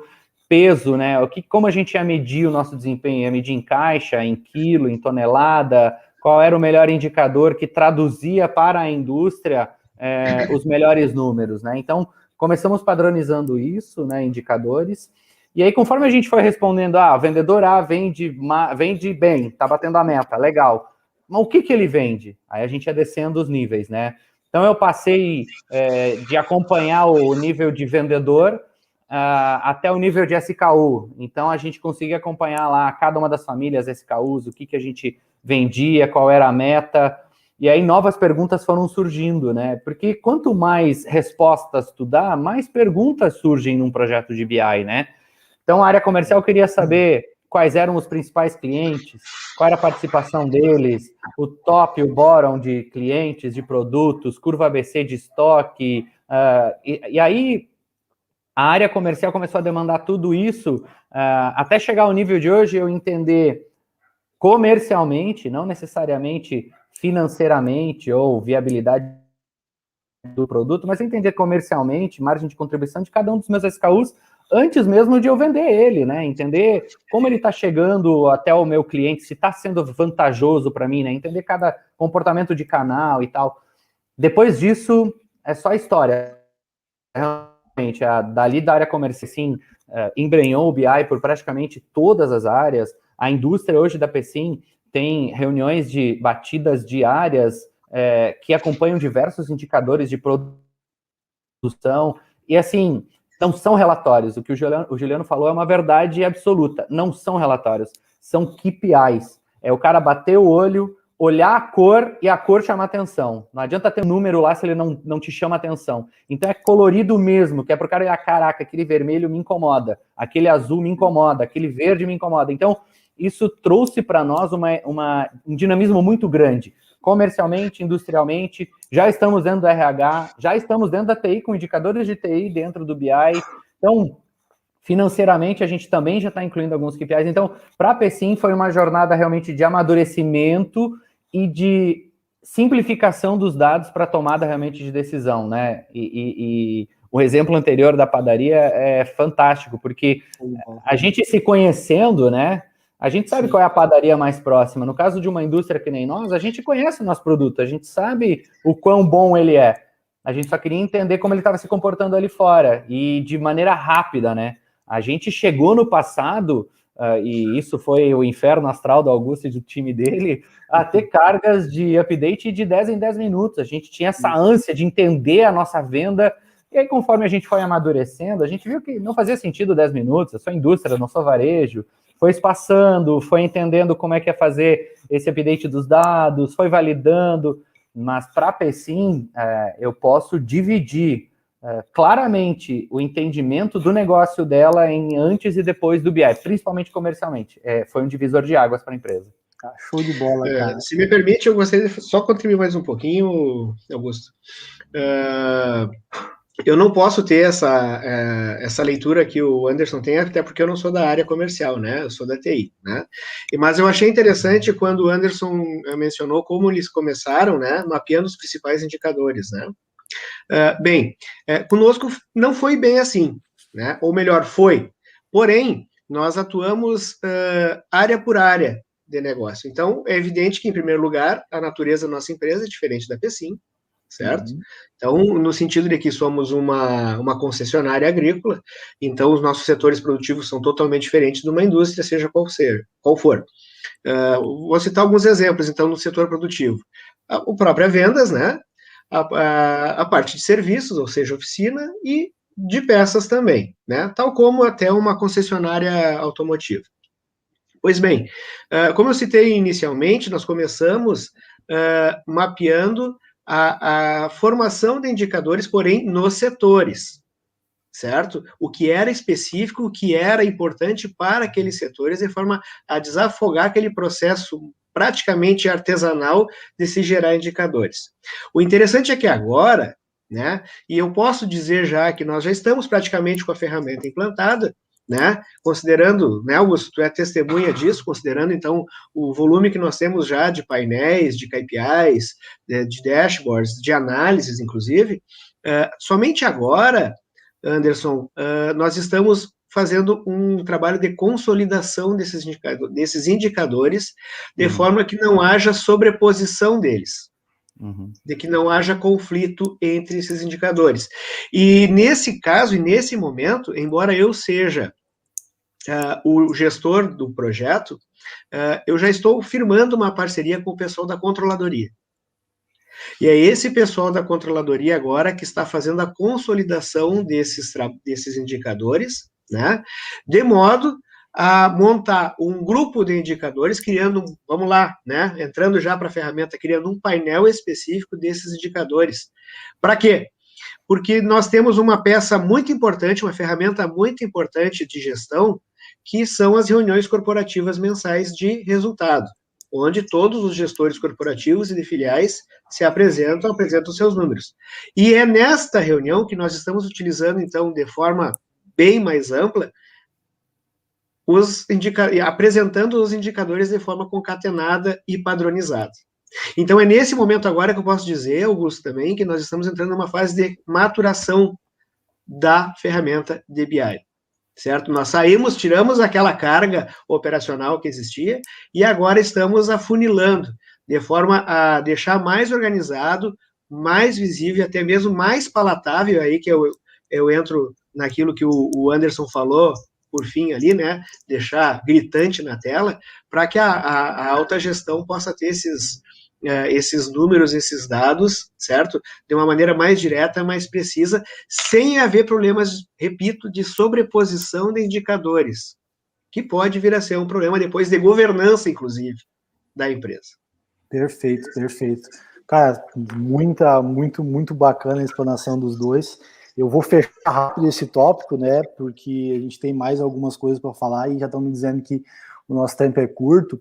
Mas eu, assim, a minha percepção, tá, da primeira grande entrega de uma implantação de uma cultura de dados é o tempo e dos indicadores, né? É a capacidade que uma ferramenta tem de pegar indicadores que no passado, mesmo que a empresa já tenha uma cultura de trabalhar com indicadores, mas geralmente essa cultura é reunião semestral, é uma reunião anual, é uma reunião mensal. Por quê? Porque é complexo tu pegar uma gama de indicadores sem uma ferramenta e tu apurar esses indicadores. E trazer toda essa cultura de indicadores para tempo real, para o momento que eu quiser consultar aquele indicador tá disponível. Até que muitas vezes as pessoas falam assim, mas eu sempre tive esses indicadores. Para que eu vou colocar uma ferramenta? Aí a gente sempre pergunta, tá, mas em quanto tempo tu olha o número de novos clientes abertos por mês? O meu pessoal do comercial me entrega isso numa reunião trimestral, né? Há quanto tempo tu faz uma margem de contribuição por SKU? A gente faz anualmente, porque eu tenho que pegar lá na produção, custeio, eu tenho que pegar custo comercial, eu tenho que trazer para a planilha, eu tenho que fazer para chegar num rateio por SKU. O BI, ele vai te trazer esses indicadores a um nível instantâneo, vamos dizer assim, instantâneo a nível de tomada de decisão, até chegar numa forma que seja transparente para ti. Tu pegue lá, eu quero olhar agora o número de clientes abertos ontem. Tu vai ali, o indicador está ali, quem são os clientes, tu já pode tomar uma decisão, tu já pode tomar uma ação. Então, isso que talvez para mim é o primeiro grande impacto de uma plataforma de analytics. Ela pegar uma empresa que em algum momento já está estruturada numa gestão baseada por indicadores e trazer esses indicadores para o dia a dia do operacional, do vendedor, do gerente de produção, né, Anderson? Lá na PCIM, lá o pessoal tem uma reunião diária de PCP lá que, cara, eu já passei por isso aqui, né? Se 7h30 o dashboard não gerou, cara, o telefone tá tocando, né?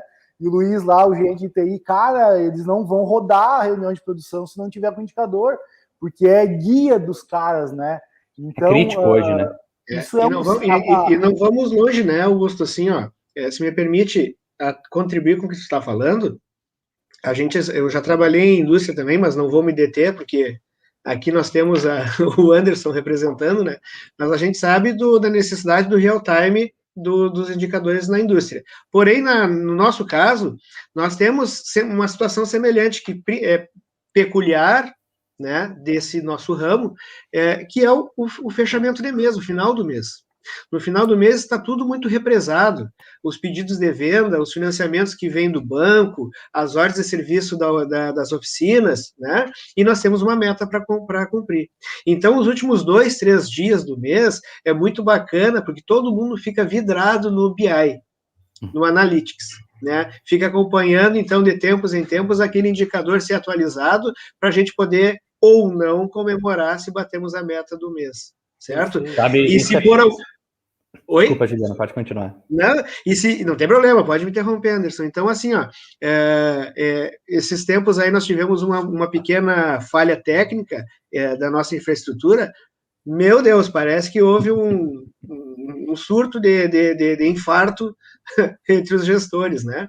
E ficou tão bacana isso, ficou mais emocionante do que a apuração de eleição, né? Hoje tu vê os dados lá até bater, né? E nós temos essa situação, realmente. Sabe que lá na PCIM, a gente construiu um novo prédio administrativo recentemente, e nesse prédio administrativo a gente colocou 2 grandes TVs assim no prédio que mostram os indicadores tanto da PCIM como um todo, né, comerciais, claro, e os indicadores da área de exportação, da ilha de exportação, os indicadores de mercado interno. E é muito engraçado, porque isso é uma verdade. Indicador comercial desculpa a expressão, mas é uma tara das pessoas. As pessoas acompanham aquilo com muito fervor, né? Então, a gente, antes do BI, e até durante o BI, durante um tempo, né, no prédio antigo administrativo, que nós não tínhamos a TV, eu pegava os dados que estavam no BI e escrevia num quadro de vidro gigante, nas janelas da nossa área administrativa, os números de desafio do mês. Depois do BI virou aquela TV, e aquilo é muito engraçado. As pessoas... Eu achei que em algum momento aquilo ia virar paisagem, sabe? A pessoa ia passar e não ia mais chamar atenção.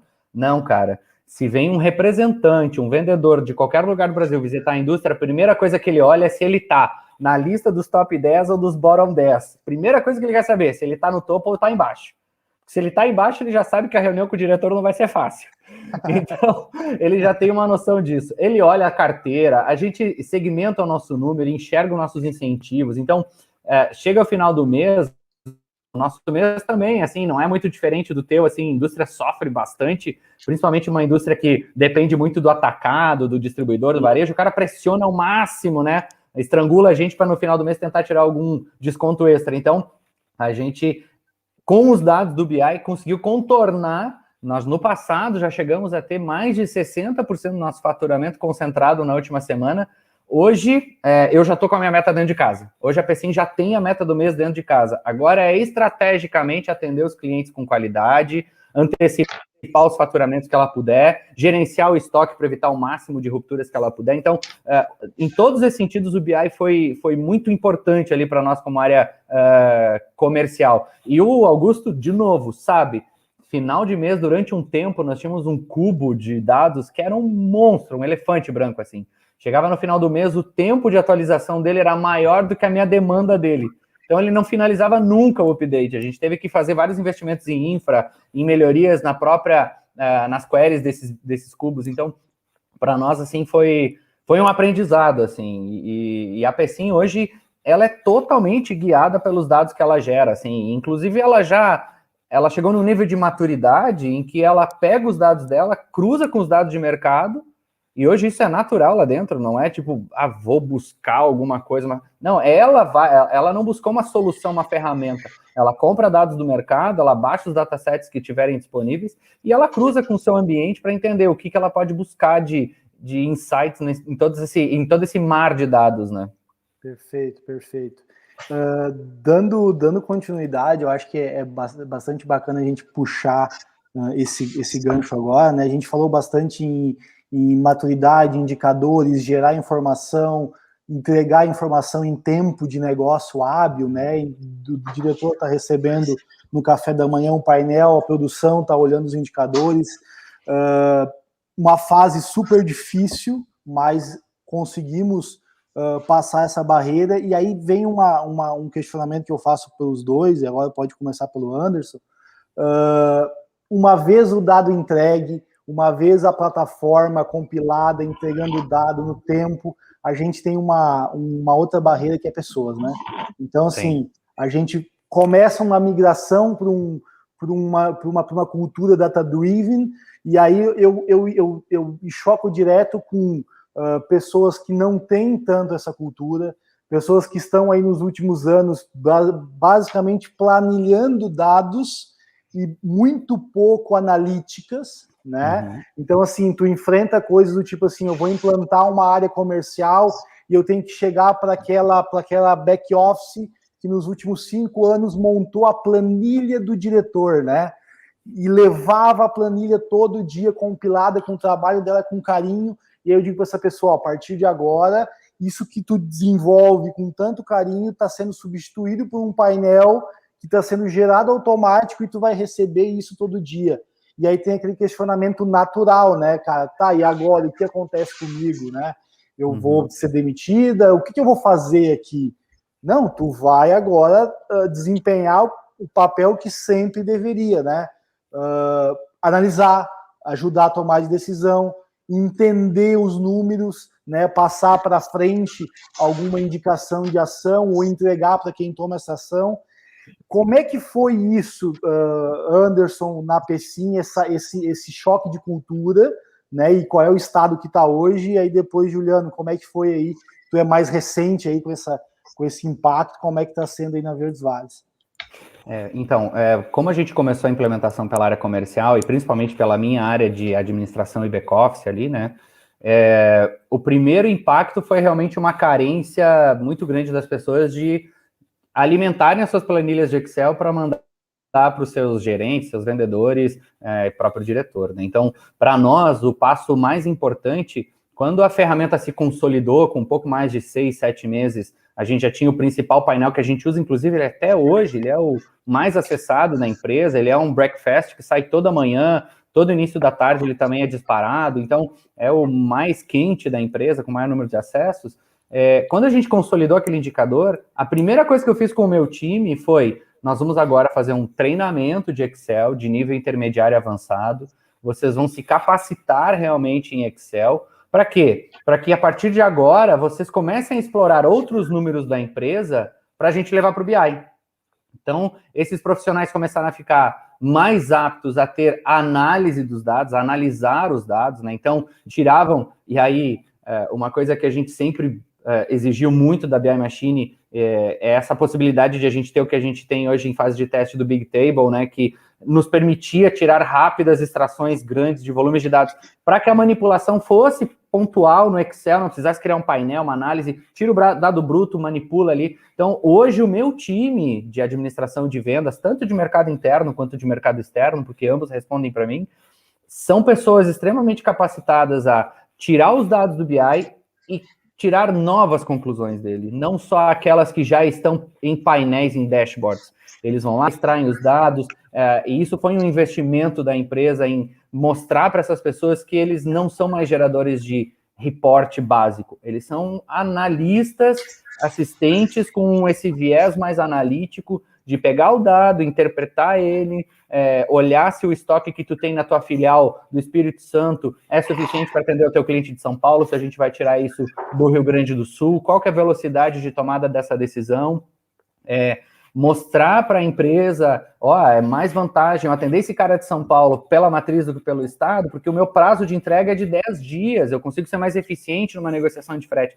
Então, hoje as decisões realmente são tomadas olhando para o BI. Ali na área comercial de administração de vendas, tanto MI quanto ME, é isso que a gente faz. O time se capacitou para olhar com muito mais afinco no detalhe a informação e tirar conclusões disso para apoiar as decisões, e não mais chegar com o problema para alguém decidir. Então, já se chega, quando existe esse problema, já com uma solução, né? Então, foi muito importante. Eu até vou fazer um parênteses aqui, porque uma pergunta que até o Gustavo postou aqui para nós, aqui internamente, pergunta ali quais são os skills necessárias, né, de um time de business ou commercial intelligence. Exato, essa aí, do Hugo.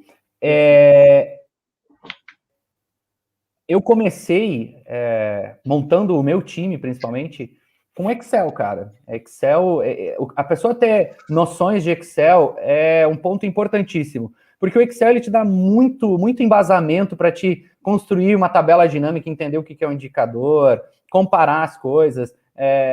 E aí, conforme aquilo foi se tornando maduro e a gente valida o indicador no Excel, imediatamente ele migra para dentro do BI. É muito natural. Então, o Excel, ele é, em alguns momentos, superestimado, em outros subestimados, né? Mas ele é, sim, uma ferramenta, e entendo por Excel qualquer aplicativo de planilha, né, eletrônica, ele é muito importante. Começando bem com o Excel, e mais do que isso, tendo uma TI atuante dentro da empresa, ou alguém com acesso realmente forte dentro da estrutura do seu ERP, isso é imprescindível para um projeto. Eu ouso dizer que na PSIM, a peça mais importante do projeto de BI não foi a área comercial, no sentido de botar a ferramenta do ar, foi 100% a TI que nos apoiou, puxando os seus reportes horríveis de Oracle, que eram, o nosso RP Oracle traz uns reportes gigantes, assim, era uma coisa absurda, sabe? Pega todas aquelas queries, converte elas para queries realmente que o BI poderia aproveitar e extrair o máximo de informação, ajusta os prazos, chegou um momento que a gente queria 10 anos de histórico, depois eu vi que não fazia sentido, puxa para 2 era muito pouco, embala em 3. Então, essa flexibilidade de uma TI interna facilitou muito o nosso trabalho. Então, assim, foram vários os players, o Juliano comentou da controladoria, a nossa controladoria foi extremamente importante para definir o padrão de informação financeira que a empresa ia ver. Senão cada um mostrava do seu jeito, tinha uma área lá que mostrava faturamento. É esse o processo que nós estamos passando agora. Isso, uma área mostrava faturamento, mas tirava os impostos por regra simples. Lá, não, reduz 20%, que é mais ou menos a média da carga de impostos. Aí a outra só tirava o IPI, deixava ST e ICMS. Outra, quando a gente montou com a controladoria qual era a visão que a empresa queria, tudo ficou absurdamente mais fácil, né? Então, é um trabalho realmente assim, de aproveitar o time. Nós não diminuímos nenhum dos nossos times. Na verdade, a gente continuou crescendo. O que a gente permitiu é que o nosso time tivesse tempo, ao invés de ficar gerando relatório, trazer soluções para a empresa, seja com os dados, seja investindo em novas soluções dentro da empresa. Hoje a Pecim, desde BI até ferramentas de previsão de venda com inteligência artificial, ela já investe. Então ela vai atrás de soluções de mercado para realmente estar melhor preparada para enfrentar o mercado, que é cada vez mais competitivo. O nosso mercado é de consumo de indulgência, que a gente chama, né? Ninguém sai de casa e diz, hoje eu vou sair para comprar um Trento. Não, a pessoa vai, encontra o Trento no ponto de venda, come porque é bom. Então, é diferente, né? Então, a gente precisa ter essa informação na ponta da língua e na ponta dos dedos dos nossos vendedores. Eles recebem nos seus tablets, nos seus celulares, diariamente seus reportes, sabem onde é que estão em relação à sua meta do dia, seu objetivo do dia, sabe o que ficou faltando, já enxerga o seu gap, já vai para cima, vê sua curva. Então, isso tem nos ajudado bastante, assim, a tornar o processo de venda mais eficiente. Show de bola. Juliano, contigo. Olha, é muito interessante o depoimento do Anderson, né? E nós, por quê? Porque conosco foi quase que o contrário, em muitos aspectos, né? Ou seja, ao que eu entendi, né, Anderson, tu buscaste incorporar também para auxiliar na modelagem dos indicadores as planilhas Excel, né? Uhum. Pois bem, eu inicialmente busquei eliminar as planilhas Excel. Sim. É exatamente o contrário. Por quê? Foi o que eu disse lá no início. Nós sempre tivemos a cultura de indicadores. Só que para gerá-los era um trabalho artesanal, que eram relatórios gerados no sistema, jogados para as planilhas Excel, e aí se obtinham os relatórios, né? E aí eram disseminados através de e-mail. Ou seja, o volume ficou tão grande que começou a ficar moroso, e foi aí que a gente culminou na adoção do BI. Então foi o contrário conosco, tá, Augusto? Por conta disso, o impacto da chegada do BI, ele foi extremamente positivo e não houve nenhuma resistência. Ao contrário, tinham usuários que, inclusive, quase choravam, né, quando tinha lá o seu painel. Eu não dizia assim, não acredito que eu não vou mais precisar fazer esse tipo de coisa, né? Então, foi bem o que aconteceu. O processo foi o seguinte, né? Foi, então, nós eliminarmos os planilheiros, certo? Foi eliminar as planilhas, foi tentar jogar para o BI, né, a geração de indicadores. Só que, claro, a gente pode correr o risco de fazer com que uma ferramenta como o BI Analytics, né, se torne um gerador de relatório. E não é essa a finalidade da ferramenta. Nós temos que tomar esse cuidado, certo? Ou seja, dados estratificados, né, não é esse o objetivo. Embora, em alguns casos, a gente não tenha como se escapar disso, porque vem a ser apenas o único recurso que nós temos em mãos. Por que eu digo isso? Porque um dos motivos também de nós termos corrido atrás do BI, que fique bem claro, assim, eu sou também novato nessa tecnologia, meu primeiro contato com uma tecnologia de BI foi com a BI Machine, né? Foi porque eu constatei no nosso sistema ERP a grande fraqueza dos seus relatórios. Então, eu estava procurando, na verdade, até um gerador de relatórios mais eficiente. E aí nós começamos a ser apresentados nessa nova realidade, né, que é a cultura dos indicadores através do BI, né? Então, assim, a gente não procurou o BI também porque era uma moda. Nós procuramos o BI porque era uma necessidade, certo? E, ao contrário, então, de talvez algum melindre de que pudesse ter algum tipo de reatividade, muito pelo contrário. Inclusive, batem na nossa porta hoje perguntando quando é que vai ser a nossa vez. Nós ainda temos setores dentro da empresa que não foram contemplados com painéis do BI, apesar da gente já estar começando a consolidar os valores, né, os indicadores.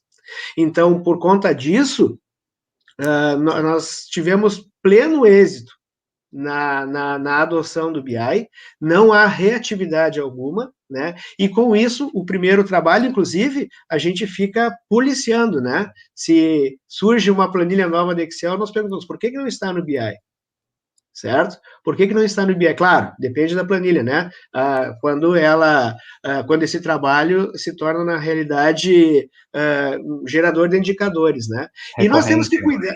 Exatamente. E nós temos que cuidar também a geração de indicadores a esmo.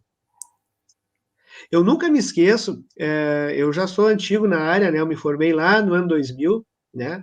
Mas quando eu comecei a faculdade lá em 96, eu nunca me esqueço, eu vou fazer só um paralelo, né? Uma comparação, de que se imaginava que foi o boom da informática, você se lembra lá em 96, vocês não são tão novinhos assim, né, Augusto? Então, assim, houve aquele boom da informática e o pessoal imaginava que ia se reduzir o volume de papéis, e ao contrário, se aumentou. E aí se constatou que, na verdade, se aumentou porque a facilidade de se gerar novos documentos propiciou isso aí. Então é mais ou menos a mesma coisa que nós estamos vendo agora. Nunca se teve tanta call, nunca se teve tanta reunião online, às vezes nem tão necessária, mas porque ficou muito fácil fazer.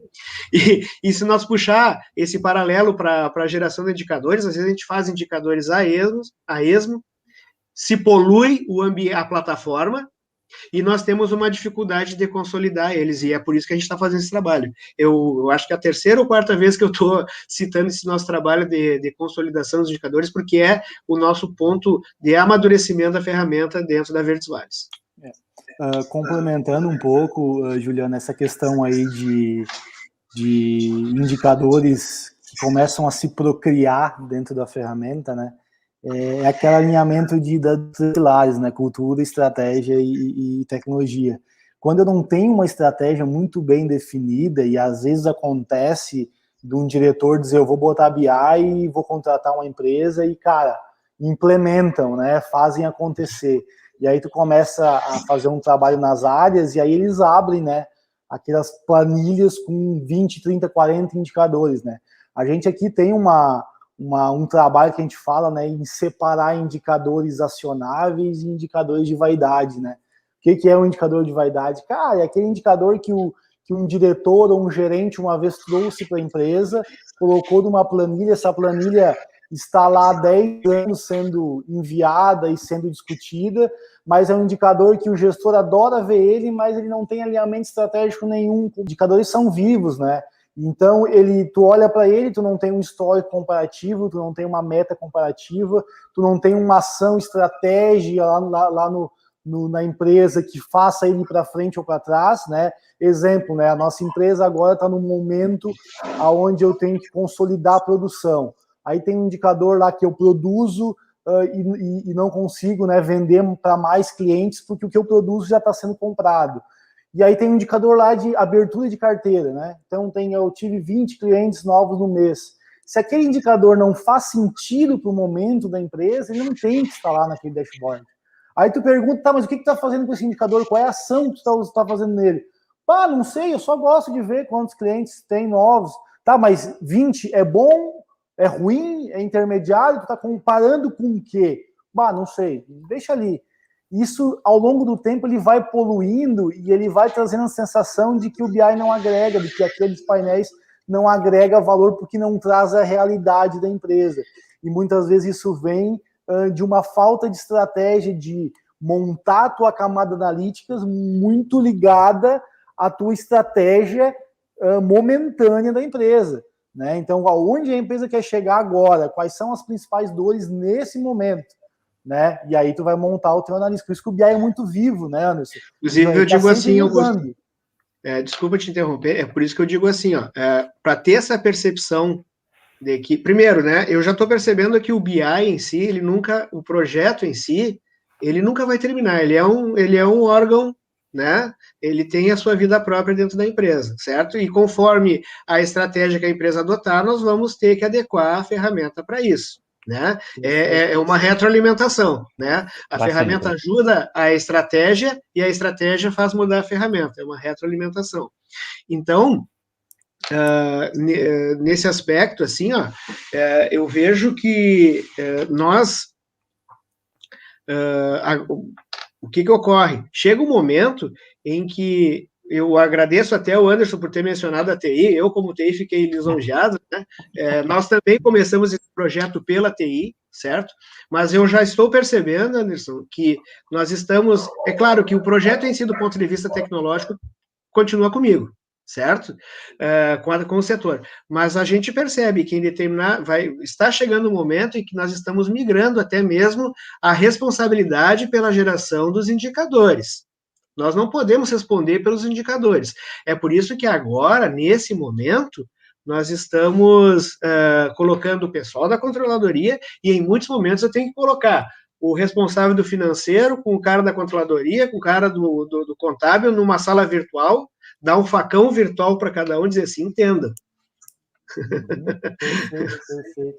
Não, é importante. Mas, assim, sabe que esse assunto de indicadores desnecessários, né, é um assunto que se discute constantemente dentro da empresa, principalmente dentro da minha área, e a gente tenta realmente deixar os indicadores necessários para a operação, no meu caso comercial, realmente disponíveis, né, e a indústria faz os seus indicadores, mas existem medidas, a gente carrega medidas para dentro do BI, que não necessariamente estão em painéis, mas nos ajudam em tomadas de decisão executivas mesmo. Então, durante o dia, eu consigo ter algumas outras medidas que não são necessariamente ali faturamento e peso, né? Então, para nós foi muito importante isso. E a mesma coisa que tu tá sentindo agora que o projeto tá saindo, entre aspas, da tua mão, né? Desculpa o cachorro latindo. O mesmo jeito que vocês entendem que o projeto está saindo da tua mão e indo para as outras áreas, eu já perdi o BI há muitos anos atrás, sabe? Eu sou dono do meu quadradinho do BI, área comercial, ajudo na área de transportes, que é uma área muito próxima à minha, em sinergia, né?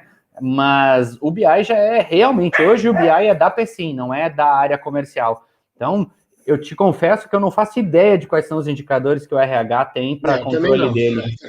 Não faço ideia, então não me envolvo mais. E isso, e aí, talvez, eu vi que tem uma outra pergunta aqui, que eu acho que é do Alcione, pelo que dá para entender aqui, perguntando se é mais fácil começar a cultura de indicadores pela área comercial. Não posso, Alcione, te confirmar isso. Também não. Para nós, na PECIM, começou pela área comercial, porque o nosso diretor comercial era um cara de mercado, com uma visão de indicadores de multinacional muito consolidada, e sentiu essa dificuldade na PECIM. Para ele, então... E nós na área de... Não deixou de ser na área comercial, mas principalmente para apurar o resultado. Né? Isso aí. Foi o primeiro pontapé. Isso, e aí, de repente, o diretor industrial, que também, ao longo do tempo, foi mudando, também entendeu, cara, eu preciso de indicadores industriais limpos, claros, que sejam rápidos, ágeis, para que eu chegue na minha cadência todas as manhãs, às 7h30 da manhã na PECIM, e saiba quais foram as linhas que me entregaram, quais são os desafios de cada linha. Então, a cultura é de quem for o teu maior patrocinador do projeto.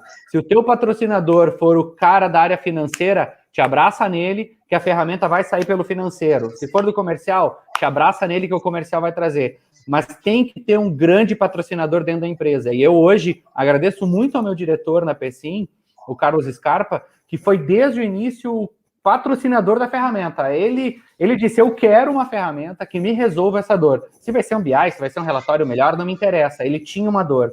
E o que a gente foi atrás é disso, de solucionar. Veio a calhar que a gente trouxe a BI Machine para dentro da PECIM, que foi uma grande parceira, e é até hoje, várias soluções da BI Machine, e a gente ajudou a validar, a consolidar. Eu tenho muito orgulho de ter participado da história da BI Machine nesses últimos 5 anos. Algumas conversas eu e Augusto tivemos em off para buscar melhorias na ferramenta. Eu já tinha experiências anteriores de BI, tanto em Power BI quanto em Tableau, então sabia na época das limitações da BI Machine, sabia de todas as características que traziam a BI Machine como a melhor opção para a PECIM. Então, hoje não há dúvidas, a BI Machine é um grande parceiro da PECIM, e será por um bom tempo, mantendo essa qualidade de ferramenta que apresenta, e agora deixando a gente participar cada vez mais no desenvolvimento da ferramenta, né, até com enquete. Então, acho que agora a tendência é a gente consolidar cada vez mais essa cultura dentro da empresa. E a PECIM, ela, até pelos desafios que ela se impõe de crescimento, ela cada vez mais vai usar a BI Machine, não só para ler ela mesma, aquilo que eu venho dizendo para vocês, a base pública de dados de CNPJs que a Receita Federal entrega hoje, a gente tem ela todinha dentro da base do nosso BI Machine. Eu tenho dados de comportamento de consumidor de IBGE antes da BI Machine passar para nós os datasets de IBGE. Então, para nós, isso já era comum. Hoje eu entrego para o meu vendedor todos os clientes que ele não positivou ainda durante o mês, nos últimos 30 dias, 60 dias, 90 dias, cliente que ele não bateu ainda na porta, e eu ainda digo, ó, tem esses caras aqui que são parecidos com esse teu aqui, tu já visitou? Então a gente já traz sugestões. Hoje eu sou muito mais do que um BI que reporta o que aconteceu. Eu sou um BI dentro da empresa, um BA, na verdade, né, um Business Analytics, que entrega pro cara, ó, apesar de tudo isso que tu já tá fazendo, tu ainda tem isso aqui, o que tu acha? Dá um pulo nesse cara do ladinho que tu vai vender mais. Então a gente tem cada vez mais consolidado a ferramenta para ela, além de ler o nosso passado e o nosso presente, projetar o nosso futuro com um pouco mais de assertividade. Show de bola. Pessoal, a gente vai ter que encerrar, porque já estão aqui ameaçando puxar o cabo de luz, né? Para variar, eu já estou atrasando todo mundo. Tem aí o Guilherme aí da Verdes Vales aí que vai estar falando um pouquinho sobre a experiência do boarding, né, Juliana? Ele é o teu principal cliente e nosso principal patrocinador, né? Dentro da Verdes Vales, né? Então eu acho que ele vai bater um papo bem bacana na sequência a visão do CEO, a visão do gestor lá no final, o que agrega para ele. Primeiramente, eu queria agradecer vocês dois, cara, é um papo de uma noite inteira. Eu estava aqui com muita coisa para poder falar também, discutir. Eu acho que a gente poderia falar por horas aqui sobre essas experiências. Eu acho que isso é um aprendizado gigante, reviver essas jornadas, tanto com a PECIM quanto com a Verdes Vales. A gente aprende muito e relembra, e já tem coisas que eu já estou pensando para amanhã conversar com o meu time só em relembrar essa jornada. Então, Anderson, Juliano, o meu agradecimento de coração, né? Admiro demais vocês como profissionais, como pessoas, as empresas que vocês representam, são grandes parceiros nossos. Vocês são responsáveis por muitas evoluções, né, dentro do BI Machine. A pressão de vocês com o nosso time agrega muito o nosso pensamento como produtor, né, de uma plataforma analítica. Sem vocês, com certeza, a gente não estaria no estágio que está. Então, mais uma vez, meu muito obrigado, um conteúdo de primeira. Assim fosse, né, Juliano Anderson, se a gente tivesse um conteúdo deles antes de iniciar os nossos projetos, para poder encurtar caminho, já saber que ali ia dar um problema e ali eu ia ter que ter um cuidado, né? Mas aqui a gente está produzindo esse conteúdo para co-criar e para também tá ajudando aí empresas que querem embarcar nessa jornada. Se eu então vocês têm aí último recado, Augusto. Isso aí, último recadinho de cada um aí e a gente encerra.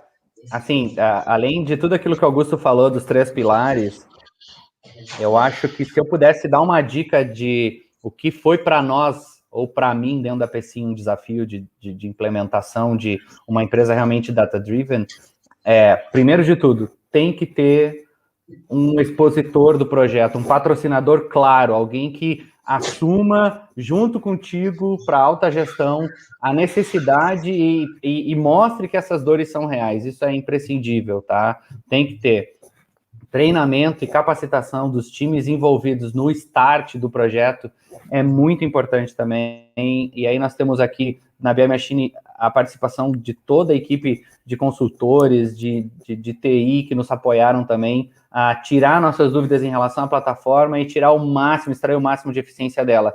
E outra, gente, o Giuliano já falou aqui, BI é para sempre, cara. É sempre validar, sempre corrigir e sempre inovar. Não tem como ser diferente.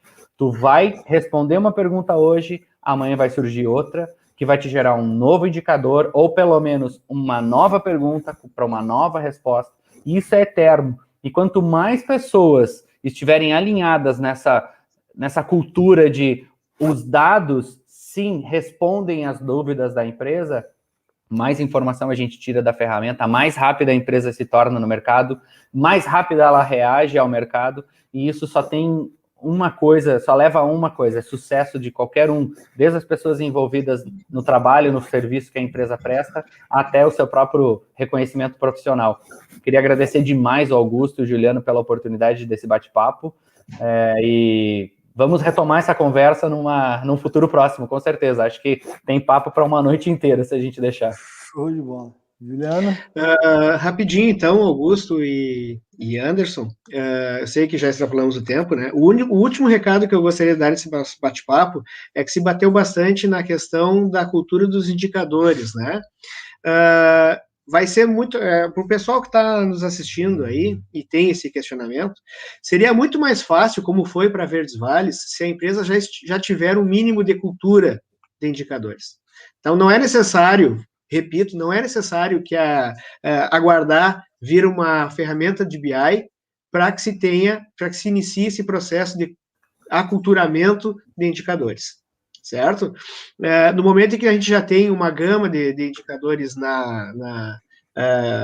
instituídos na empresa como forma de acompanhamento, fica assim muito mais fácil a implantação e a absorção de uma ferramenta de BI. Né? A máxima é a seguinte: o BI, toda e qualquer ferramenta de BI é uma ferramenta para se gerar indicadores. Esse é o principal recado que eu gostaria de deixar, né? Tendo em vista a facilidade que nós tivemos de implementar o BI e adotar o BI nesse contexto.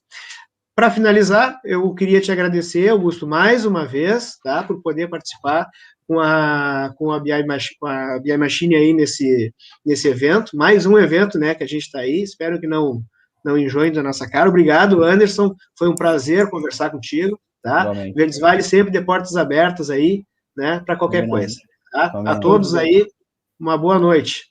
Valeu. Gustavo, pessoal da produção aí, então, é com vocês aí para o terceiro painel e último da noite aí. Pessoal, meu muito obrigado aí para todo mundo que está assistindo, reforço mais uma vez, meu muito obrigado para o Anderson e para o Juliano.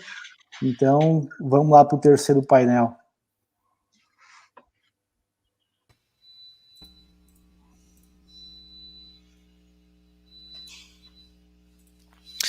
E que painel, né, Jéssica? O pessoal trouxe uma integração muito bacana da parte de TI com a parte de negócio, e foi uma troca muito, muito rica com o Anderson e também com o Juliano.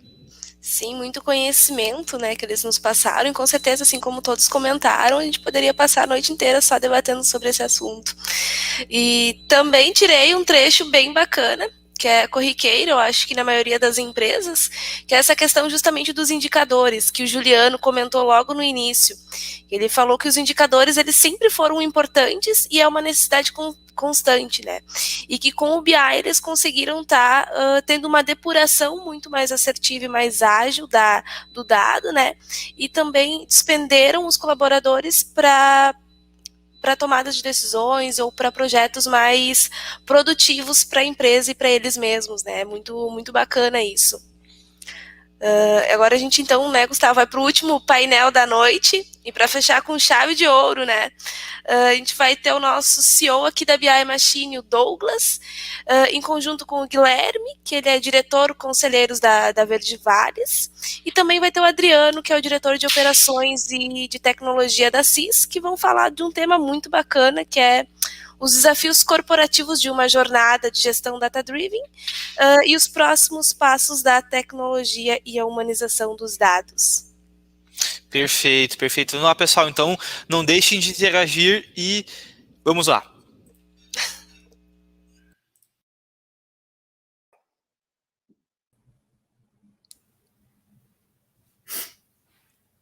Olá, pessoal. Boa noite a todos. Tudo bem aí, Guilherme, Adriano? Boa noite, tudo tranquilo, cara, tudo bem. Boa noite, Douglas. Boa noite, Guilherme. Tudo e bem? Adriano, tudo certo. Boa. Eu estava aqui fazendo a reflexão um pouquinho do conceito. A gente criou o BI Machine Moving aí há 4 anos, mais ou menos, já. São 4 anos fazendo esses eventos, né? Itinerantes no início, agora online, né? Como foi dito de forma inicial já.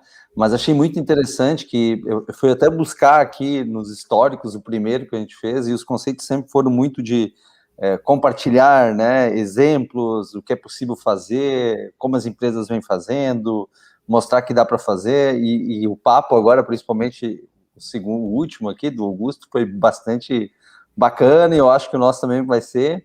E isso nos alegra bastante, né? Isso faz tem um efeito muito grande nas pessoas que acabam assistindo tanto online quanto gravado posteriormente, né? Porque às vezes isso é um processo que está muito longe, né?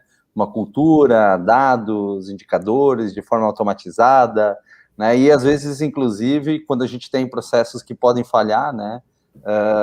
Dentro das tentativas de implantação, a gente precisa fomentar mostrar que as pessoas conseguem fazer, que as empresas conseguem fazer. E foi uma aula essa última, pelo menos eu achei muito bacana. Bom, primeiro, eu vou pedir para você se apresentar um pouquinho, apresentar as empresas aí novamente, principalmente a Eversvale já passou um pouco, mas eu acho que vale a pena Guilherme e Adriano se apresentarem aí para todo mundo saber quem é que são vocês e quem são as empresas aí. Começa aí, Adriano. Tá bom. A CIS é uma software house de gestão para o varejo. A gente atua no mercado já há mais de 30 anos, desde 1990. Os principais ramos de atuação que a CIS atua são supermercados, lojas de materiais de construção e franquias. Falando um pouquinho de alguns clientes nossos de referência, a Chocolates Copenhague é cliente nosso nas suas franquias, nas suas lojas próprias. A Lindt Chocolates usa o nosso software nas suas lojas, é tudo lojas próprias. Chocolates Brasil Cacau também, todas as suas lojas próprias e franquias. Nestlé é cliente nosso também, rodando na parte de varejo, que eles estão com um projeto bem interessante. A CIS fica numa cidade chamada Dois Vizinhos, no sudoeste do Paraná. A gente está aqui 100 e poucos quilômetros da Argentina, 280 do Paraguai, aí de Foz do Iguaçu, quase divisa já com Santa Catarina também. Você está com quase 500 colaboradores, mais de 5.000 clientes espalhados por todos os estados do país. E há alguns anos já, né, Douglas, com uma parceria e junto à BI Machine, entregando como solução de BI aos nossos clientes a BI Machine. Eu pessoalmente, na época, coordenei essa pesquisa em relação a parceiros de BI. A gente já tinha feito o projeto com outras empresas especialistas em BI. Fizemos todo um estudo na época e conhecemos a BI Machine. Eu fui lajeado, né, conhecer a empresa também, e optamos, né, pela BI Machine como parceiro, e fomos agraciados, né, com uma empresa com potencial de crescimento, com uma ferramenta em constante evolução, com know-how a respeito, que isso é muito importante também. Também utilizamos significativamente, né, a ferramenta e é utilizada em todas as nossas áreas da empresa. Estava fazendo uma lista aqui que o nosso Data House integra 8 sistemas diferentes que a gente usa em todas as nossas áreas de gestão, né, passando pela área de implantação, desenvolvimento de software, suporte a cliente, escritório de contabilidade, que a gente presta contabilidade a alguns clientes, área administrativa, comercial, e 8 ferramentas aí que se integram, né, no final, mostrando essas informações para nós no BI Machine. Então, essa é a CIS aí. Show de bola, Guilherme. Fala, Guilherme. Muito bem, cara. Eu estou sendo a vantagem aí, porque o Juliano já falou um pouco da Verdisvares, né, cara? Eu estou só no embalo. A Verdisvares é uma empresa que atua no setor do agronegócio, na parte de construção, com toda a linha amarela, e pavimentação com o Virtigan Group. E trabalhamos também com pneus agrícolas. Nós vamos fechar 20 anos, esse ano a gente está completando. Temos 14 lojas no Rio Grande do Sul. Temos aproximadamente 440 funcionários e estamos inseridos no agronegócio propriamente. Bacana, Guilherme, bacana. Bom, eu até estava pensando, né, bastante sobre o nosso assunto, né? A gente falou bastante sobre questões técnicas, integrações, até agora o Adriano também falou um pouquinho. Eu até quero levantar um negócio que eu achei muito bacana, muito coincidência, assim, eu fiz uma análise hoje de uso da plataforma aí dos dois ambientes aí, da Verdes Vales e da CIS, né?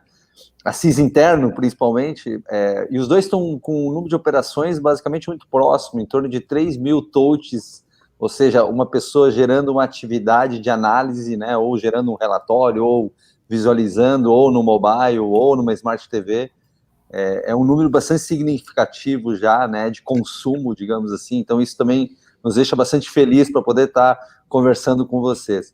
Um ponto que eu achei muito bacana, né, que a gente poderia trazer, bem, principalmente do conceito, né, hoje se fala muito de empresas ambidestras, né, nós tem um braço que precisa ir para a inovação e tem um braço que tem que manter a performance corporativa plena, né, como a gente diz, tem um braço que vai para a transformação e tem um braço que tem que dizer que a cultura tem que se transformar, nós não podemos mais ter medo de errar, tem que liderar uma cobrança sem erro, né? Ou seja, como é que a gente faz uma análise de hipóteses.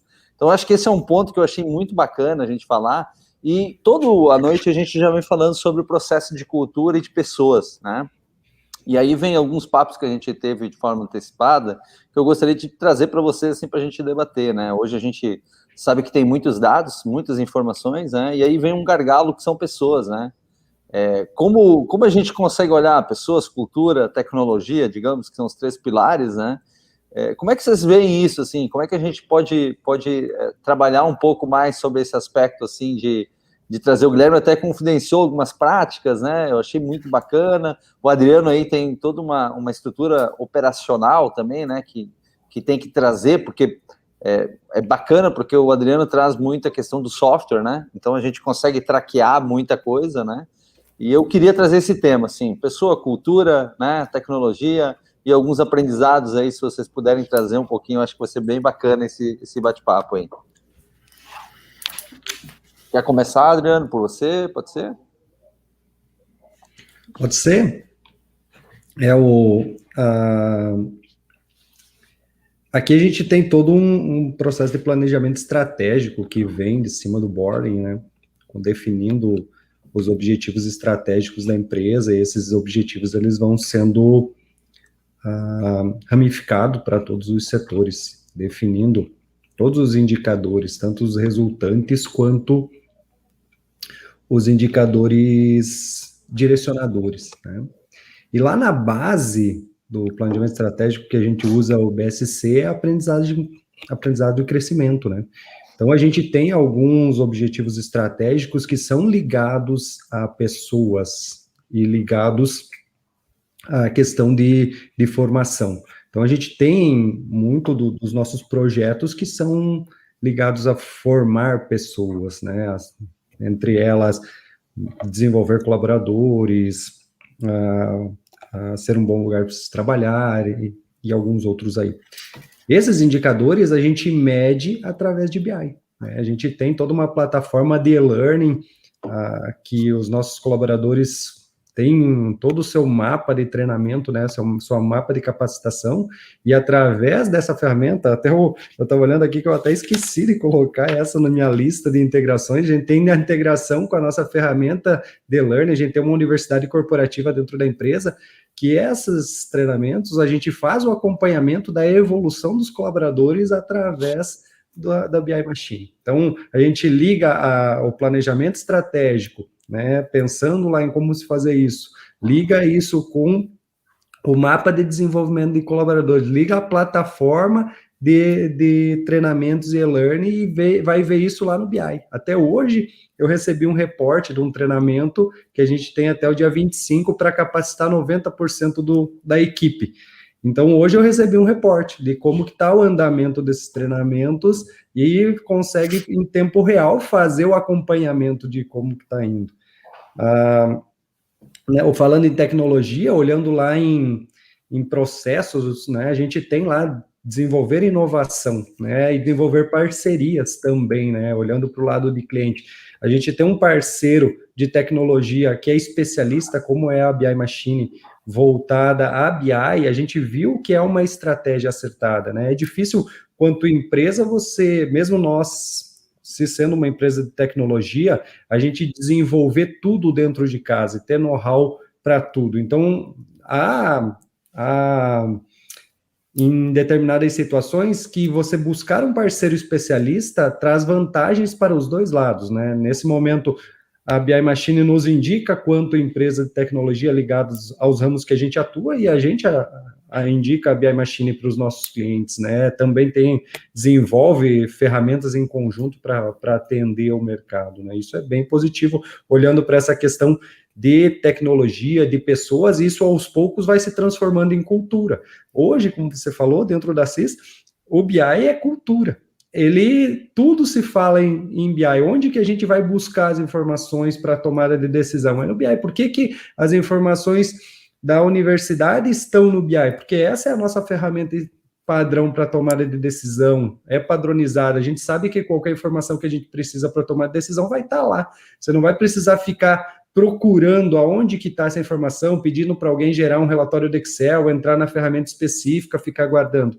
Todos os gestores têm acesso aos seus indicadores, têm suas metas e conseguem ir na ferramenta e tomar essa decisão, né? De forma relativamente fácil, né? Por já ser de domínio de toda a empresa. Então, se tornou cultura a utilização da ferramenta. Bacana, bacana. Guilherme, eu acho que até já na etapa anterior já está numa etapa ainda de trabalho, né, Guilherme? Assim, mas eu acho que o boarding já está colhendo, né? Vocês como diretoria, como gestão mesmo, né? Como conselho, já vem colhendo coisas bem bacanas, né? Nesse sentido. Então, se puder compartilhar um pouquinho também dos desafios com relação a pessoas, né? A gente estava falando, tu parte de até essa questão da ambidestria de uma empresa, né? Tu parte de uma pessoa que às vezes tem que estar mais acostumada a executar, e ela tem que estar mais acostumada agora a pensar criticamente a informação, o processo, melhoria contínua, né? Se tu puder compartilhar um pouquinho, eu acho que vai ser uma visão bem bacana também. Cara, a gente está vivendo exatamente esse momento, Douglas. Nós passamos por uma crise gigantesca o ano passado. A nossa crise foi a questão da seca, né? Que nós tivemos aí 50% de quebra na produção, e aliado a isso, Covid. Então, nós tivemos que cortar na carne aí, com demissões, com benefícios, cortamos tudo. E o BI, ele entra nessa história porque tu tem mais rapidez na tomada de decisões. Agora, o grande problema, né, é tu criar essa cultura nas pessoas de fazerem essas análises, né, e o que é prioridade para elas. A nossa empresa, ela sempre se orgulhou, e eu costumo dizer assim que é uma questão de honra para nós pagar PPR para os funcionários. Com o BI, eles têm condições de ver a performance do departamento, da loja, da empresa, na hora, online. Não tem desculpa. Não tem que chegar no final do mês e depois ver o que eles vão ter que fazer para o próximo. Eles têm condições de fazer isso aí. A nossa empresa, a vida inteira, assim, investiu muito em treinamento, muito. E a própria empresa que nós representamos, a John Deere, ela nos força a isso, né? Então, nós somos medidos por indicadores. O nosso time é medido por indicadores. Então, isso já vem de cima. A dificuldade que nós tivemos, assim, foi das pessoas assimilarem isso aí e brigarem por esses resultados, né? Então, com o BI, que nós temos há 1 ano e meio, um pouco mais, as pessoas estão começando. Até hoje eu fui conversar com o Juliano, né? Ele disse: se der pane ou se nós perder o BI hoje, como é que vai ser? Cara, nós vamos ficar à deriva. As pessoas não vão ter... Ninguém mais vai fazer planilha Excel, né? Ninguém mais vai ficar abrindo 5, 6 janelas para pegar um indicador, alguma coisa.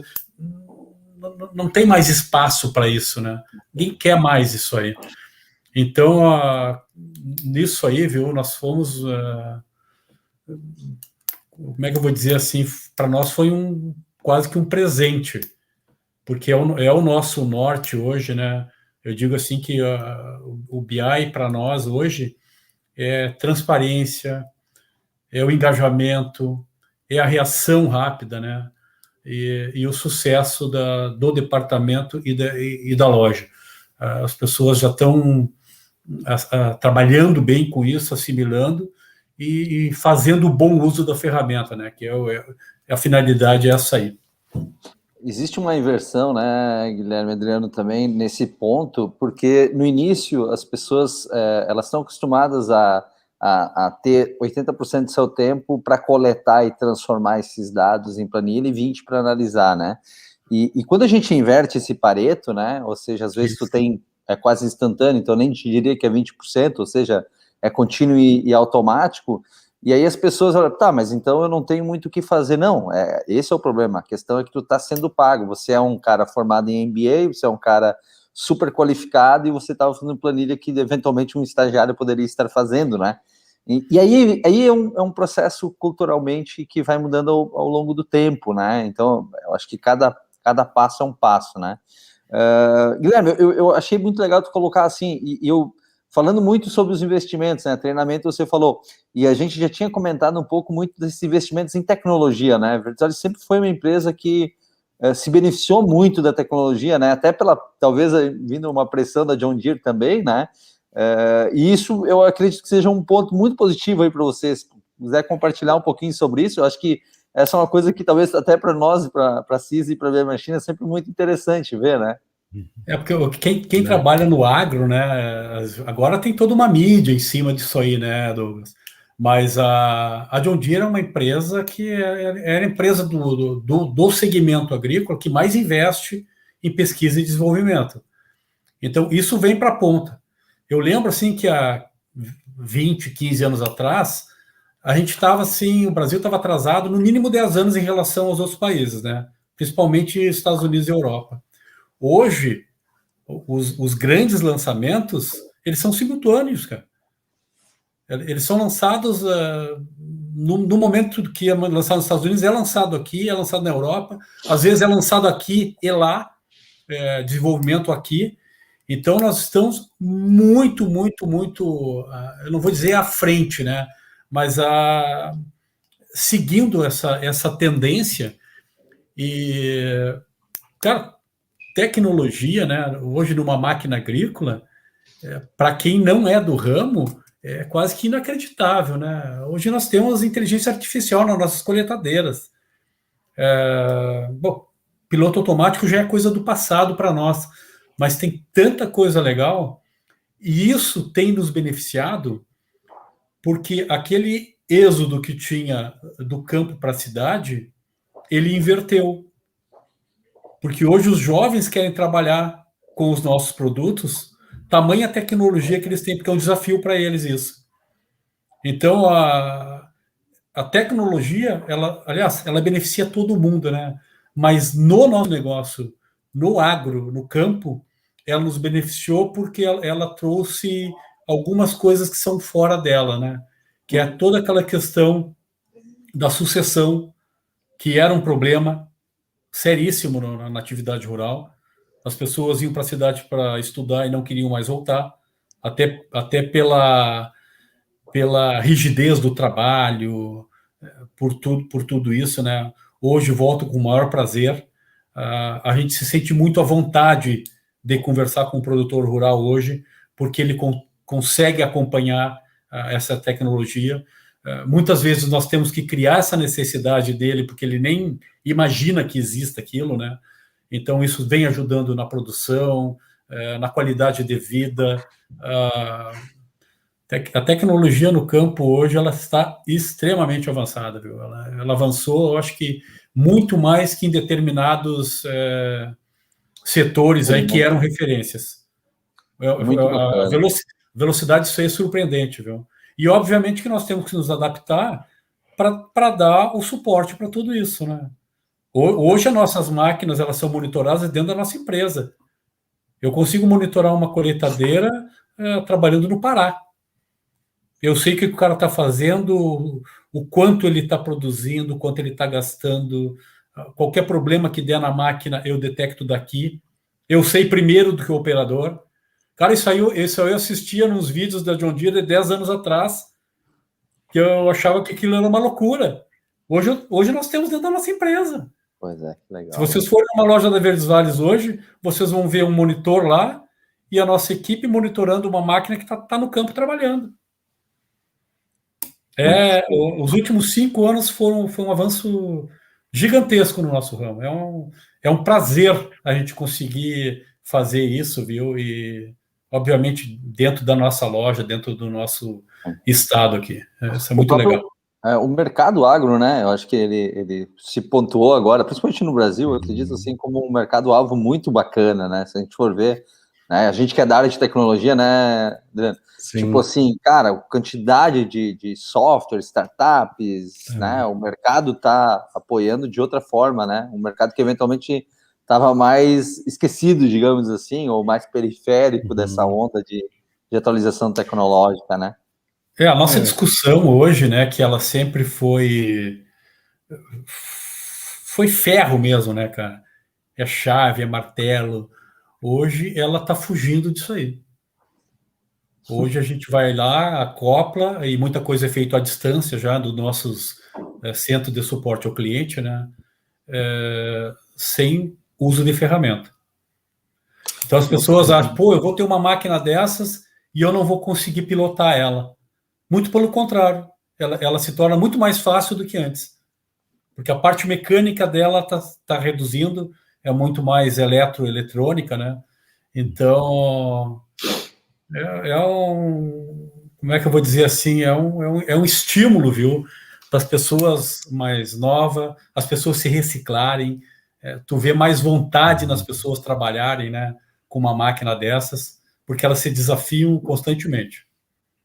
É muito interessante ouvir o Guilherme falar a respeito disso, porque pensando no crescimento populacional mundial, né, que a pergunta é quando que nós vamos chegar aí a 9, 10 bilhões de pessoas, né, sendo que um dos grandes problemas é a questão alimentar, como alimentar o mundo, né, e a única forma disso se expandir, sendo que ainda tem, né, uma parte de território a se expandir para aumentar a produção, porém, a única forma é aumentando a tecnologia, né, destinada ao agro para que faça com que no mesmo espaço se produza mais, né? Então, sim, quando se fala, a gente falando um pouquinho de tecnologia do futuro, essa questão de inteligência artificial, né, dos equipamentos do que tem hoje no agro, de fazer leitura durante a plantação ali, identificar a necessidade de algum tratamento de terra ou tipo, em termos de execução, isso é fantástico, né, porque ele está pensando um pouco nessa evolução, olhando para o futuro de como isso vai acontecer, né. Então, pensando lá atrás, né, o Brasil lá nos anos 60, 70, né, olhando para todo o território do Mato Grosso, Rondônia, onde que era só cerrado, era uma região onde que não existia nada de plantação agrícola, porque o terreno não era propício para isso. Então, houve todo um avanço tecnológico em pesquisas para que isso fosse feito, né, mais voltada à própria melhoria genética, né, dos grãos. Agora, existe uma necessidade de uma evolução tecnológica nos equipamentos de plantio, identificação de melhorias para que se produza mais além do melhoramento genético. Então, o que o Guilherme traz é muito, muito legal, assim, olhando em termos de tecnologia, né? Sem dúvida. Já que muito estamos legal, falando aqui... Pensando no futuro. Isso, futurologia, eu quero trazer uma provocação para vocês que eu achei bem interessante, né? Elon Musk vem falando há muito tempo, assim, que ele não tem muito medo de nada, só do Google, né?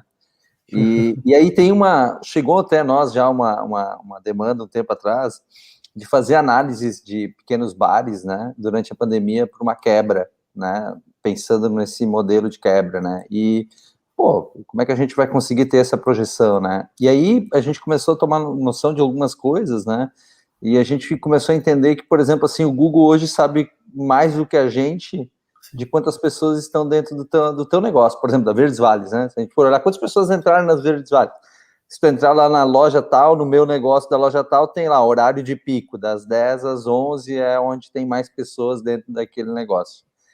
E a demanda era essa, né? Fazer uma projeção de quebra de empresas com informações de Big Data, externo, inteligência artificial, enfim, coisas desse tipo. Estou trazendo essa ideia, né, para a gente saber sobre isso, né, que hoje os dados externos, às vezes, a gente acredita que é só para comparação e tem gente coletando mais dados do que nós mesmos conseguimos analisar. E aí eu quero fazer uma provocação para vocês, assim, para onde vocês imaginam que está andando esse negócio, né? Eu acho que tem parâmetros diferentes, né?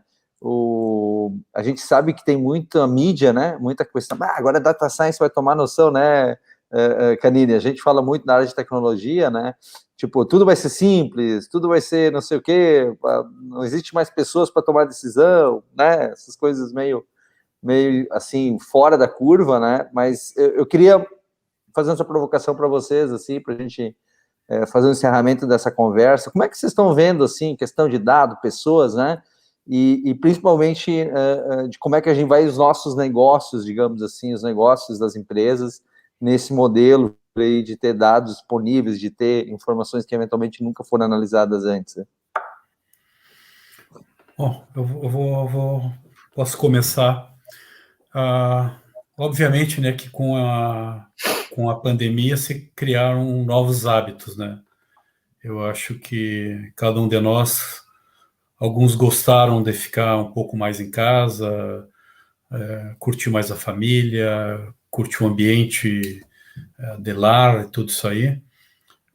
Eu não sei até quando, né? Porque já tem gente que já está cansada disso, mas eu acredito muito pôr na balança isso aí, tu entendeu? A gente estava, eu particularmente, uma pessoa, eu viajava muito, eu ficava muito tempo fora de casa e reuniões improdutivas. Então, a primeira coisa, eu acho que nós vamos ser muito mais objetivos, mais produtivos. Para que lado vai? Eu acho que essa questão, por exemplo, da marketplace, isso aí vai aumentar cada vez mais, né? Essa comodidade, as pessoas estando em casa ou não, ela vai aumentar muito. É uma coisa que a gente tem que explorar mais isso. Eu acredito que num curto espaço de tempo a questão de relacionamento volta à tona novamente, porque as pessoas, ainda mais nós gaúchos, a gente gosta dessa proximidade, gosta do aperto de mão, gosta do abraço, gosta do olho no olho. Isso vai retomar. O nosso negócio, a gente está pensando, revendo ele, muito essa questão de vendas mesmo, né, que é o nosso DNA, com um online, né, que é uma coisa pouquíssimo explorada ainda. Nós temos alguns limitações, porque as nossas áreas elas são demarcadas, eu tenho que respeitar os meus colegas, então, de marca, mas isso eu acho que as pessoas vão buscar mais, viu? Mas é por uma questão de comodidade. E aquela história, né, meu? Vai na Verdes Soares para comprar um parafuso, mas ele tem que ir no mercado. Não sei se a Verdes Soares já não vai ter produto de mercado para vender também, né? Isso, a gente tá pensando nisso. Ninguém mais quer sair de casa, cara, e ficar passando em 3, 4, 5 lugares, com trânsito, dificuldades para estacionar, estresse aí para ver catálogo, essas coisas. Isso para mim foi, cara, isso aí tá morto. Eu acho que a gente tem que ser muito mais objetivos e aproveitar mais, né? Aproveitar mais a vida, o momento e os negócios. Show de bola. Fala, Lê. Muito bem. Algo bem interessante que o Guilherme expôs é a velocidade da informação, né? Que algumas coisas era lançado lá fora e chegava aqui para nós muito tempo depois. Se a gente pensar antigamente, né, a comunicação ela se dava por carta, por telefone, por telégrafo, né? Eu não sou dessa época, sou um pouco mais novo, né? Mas era difícil de se comunicar, né? Depois ela ganhou mais velocidade, né? Com o e-mail e a comunicação ficou mais fluida, porém agora ela está num ritmo muito acelerado, né? Ela está com a questão do WhatsApp é instantâneo, as redes sociais é algo que mudou drasticamente a velocidade que as decisões precisam ser tomadas, né? Então, e a quantidade de informação que a gente tem, como falou no Google, é infinita, né? A geração de conteúdo que a gente tem na web. Então, hoje, se a gente até brinca, né? Se não está no Google, né? Se você não sabe, pergunta ao Google, o Google vai te responder, né? Vai estar lá a resposta, e é assim mesmo que a gente faz. Então, toda essa informação disponibilizada no Big Data é uma fonte. Mas hoje também existem, até pela a Lei Geral de Proteção de Dados, veio tentar controlar um pouquinho isso, né, que, pensando, eu fui num evento relacionado à Data Science, tinha uma palestra do iFood, que o iFood já tem, dentro da base deles, pelo número de clientes, um perfil de consumo. Ele sabe, por exemplo, que na sexta-noite determinada família gosta de comer pizza e vai mandar um alerta lá no teu celular para comer pizza naquele dia, lembrando a respeito. Então, toda uma parte de relacionamento com o CRM, que não é algo novo, isso aí já vem de longa data, né? É a utilização dos dados para incentivar o consumo. É dessa forma que eu vejo que cada vez mais vai estar sendo expandido, né? A personalização disso, olhar para o cliente de forma individual, entendendo que essa informação que tem de personalização de consumo, ela é necessária. Uma pessoa é diferente do outra em momentos diferentes, então é necessário para uma pessoa que não bebe bebida alcoólica, não adianta quanto pensando no marketing do mercado, eu enviar uma promoção de cerveja para ela não bebe, né? Da mesma forma, para quem é do Rio Grande do Sul, tem que ir uma promoção de carne, aqui para o Paraná também, onde eu estou, né? A gente vai fazer um churrasco no final de semana, então, isso é a personalização. Eu acredito que tem muito disso nesse consumo dos dados, olhando para o futuro, né? E o Data Science vem nessa linha, de entender, né, como ciência dos dados e a partir da inteligência artificial, entender como cada um é em termos de consumo. Hoje, os marketplaces já tem muito disso, né? A gente pesquisa uma informação no computador, depois está no celular aquela mesma informação, então a gente está ali sendo instigado a consumir, e identificou-se aquilo, porque ocorreu nas eleições, né, relacionado a isso também, e existe toda uma preocupação, né, a gente tem exposto a muito dos nossos gostos, das nossas posições políticas religiosas em redes sociais, né? E isso é possível ser consumido, né, ser utilizado tanto para o bem quanto não para o bem, né, quanto para o mal. E isso é uma preocupação também. Até eu vi uma chargezinha essa semana, né, a respeito, Facebook está contratando, não precisa enviar seu currículo, nós já temos seus dados.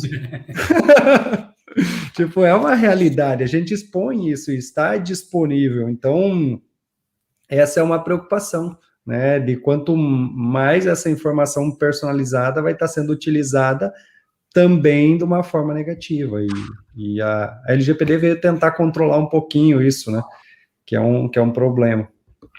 Sem dúvida, né, a gente, hoje, a análise dessas informações está sendo um grande critério, né, de fazer o que pode, o que não pode, como pode, acho que é um mercado gigante aí se criando, né, da LGPD também.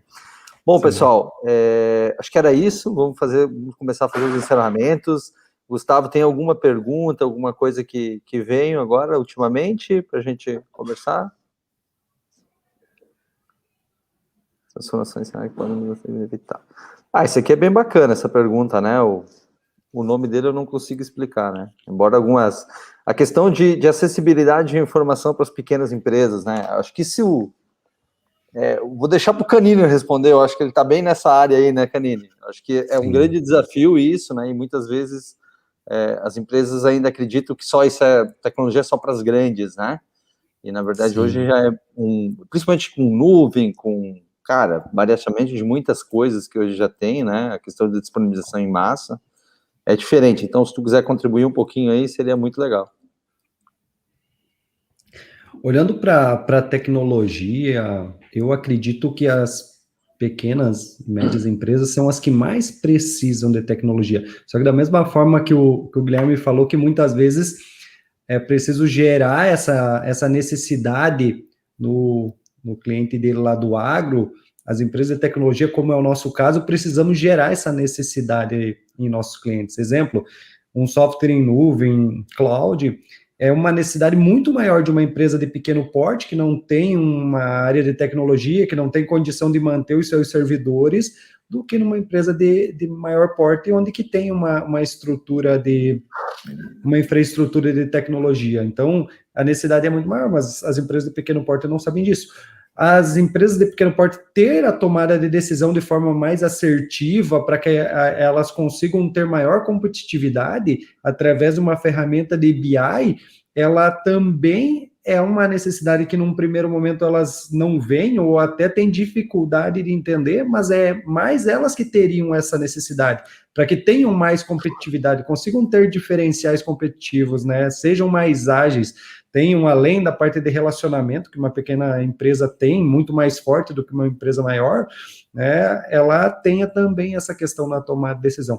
Junto com isso, né, Douglas, eu trago aqui, né, o modelo do BI Starter que a gente criou, né, um BI ali onde que as nossas empresas de menor porte podem ter o acompanhamento de vendas, compras, recebimentos no seu celular, com um valor bem baixo, um plano ali inicial que eu acredito que, se eu não me engano, é menos de R$100 por mês, né, que nós criamos em parceria, até mesmo para conseguir ofertar a essas empresas de pequeno porte a oportunidade de ter contato com uma ferramenta de tomada de decisão rápida, né.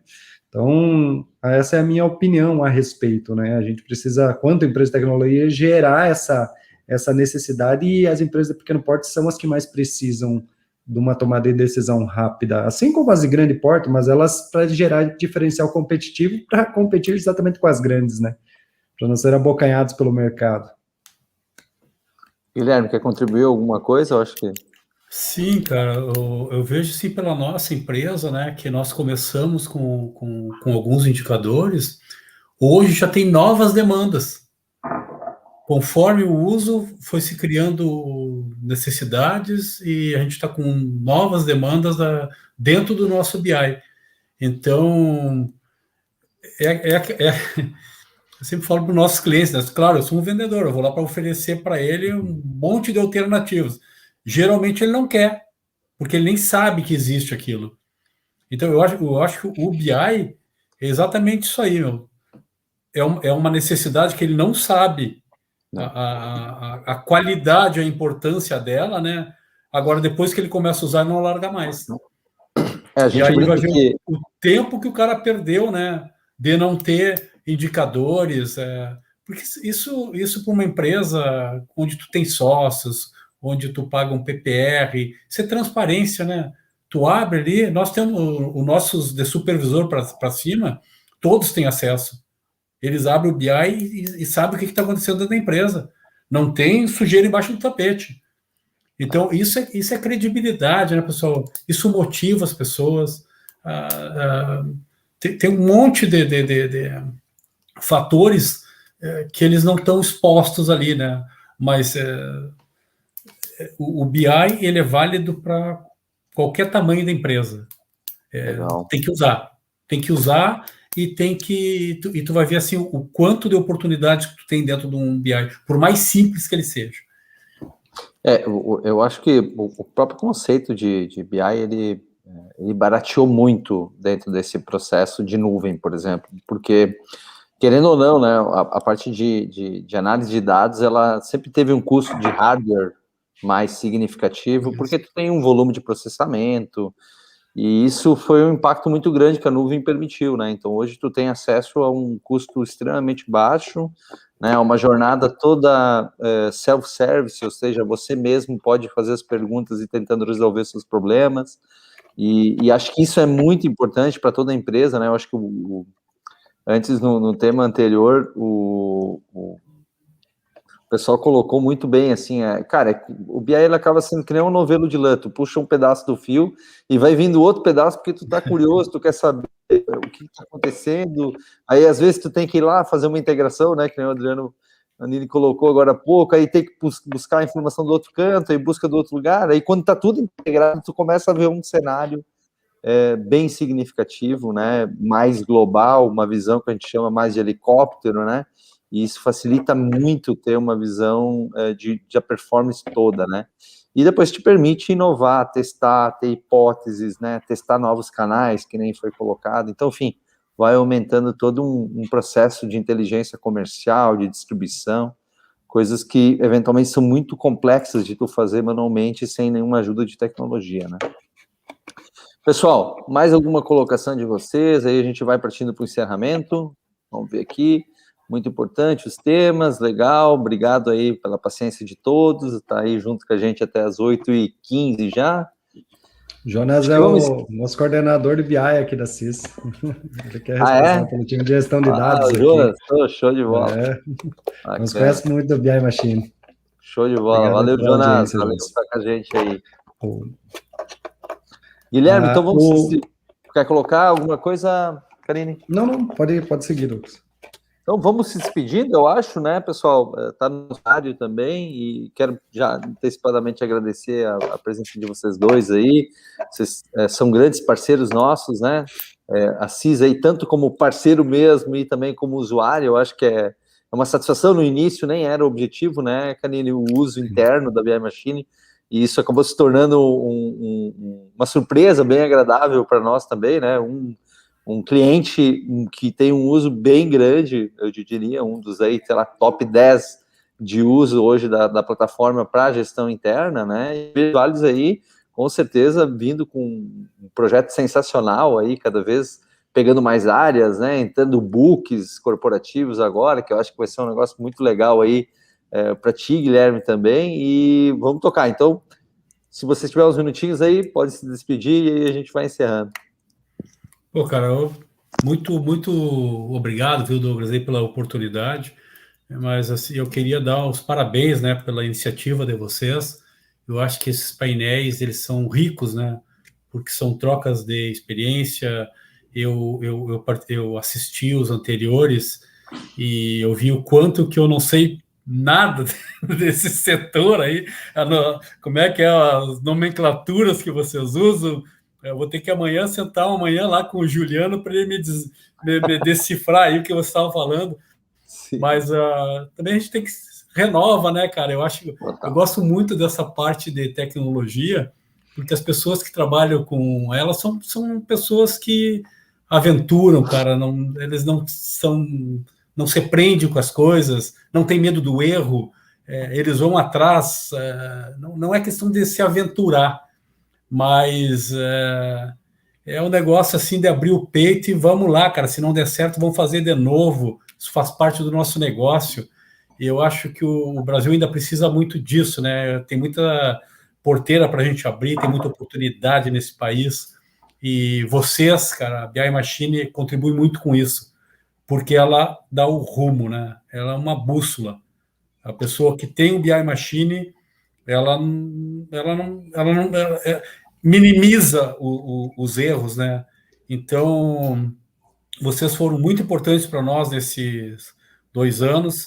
A gente está vindo com um monte de novidade aí para cima, que vocês vão ter que nos dar um suporte para isso aí, né? Nós estamos com uma plataforma nova, estamos com novas demandas dentro do BI, e assim, muito obrigado, Douglas, parabéns pela empresa que você criou aí, e pelo teu time, né? Vocês são extremamente atenciosos, também nos provocam, né? Porque isso é o que faz parte de uma parceria, né? Não é simplesmente pagar pelo serviço, é tu ir lá e nos provocar, nos demandar, nos oferecer alguma coisa que a gente não está usando. Por isso que a gente escolhe muito bem nossos parceiros, né? Pô, quem é que esse cara está atendendo? Quanto que ele pode contribuir para nós? Não é só a minha demanda, isso vale para quando eu vou vender um trator para o cara, né? Eu sei que o trator é o básico, cara. Eu tenho muita coisa melhor para oferecer para ele. O trator é a minha porta de entrada. Mas depois que eu estiver lá dentro, e mostrar para ele o que é a nossa marca, o que é a nossa empresa, o que eu posso oferecer para ele, aí é fidelização de cliente, né, cara? Aí é que tu agrega mesmo o valor dentro do negócio dele, e essas são as parcerias ricas que a gente se cria, né? É agregar valor. Não é simplesmente ir lá passar a fatura, é saber que o cara está crescendo junto com a gente. E eu sei que vocês estão fazendo isso, e para nós é um orgulho, Douglas, ter parceiros que estão crescendo junto com a gente. Não adianta nada, cara, eu ter parceria e só eu crescer. Então, isso vale para os meus clientes, né? Isso vale para os nossos stakeholders todos, né? É bom. É a primeira live que eu estou participando, né? Mas estou fazendo assim, quando fui convidado, é com prazer, porque eu acho que a Verdes Vales merece, vocês merecem, e a gente está ganhando junto aí esse mercado. Então, para finalizar, muito obrigado mesmo. Foi um privilégio estar com vocês esses momentos aí. Aprendi bastante e sei que eu estou com o parceiro aí certo, aí, escolhemos certo aí nossos parceiros, cara. Obrigado, viu?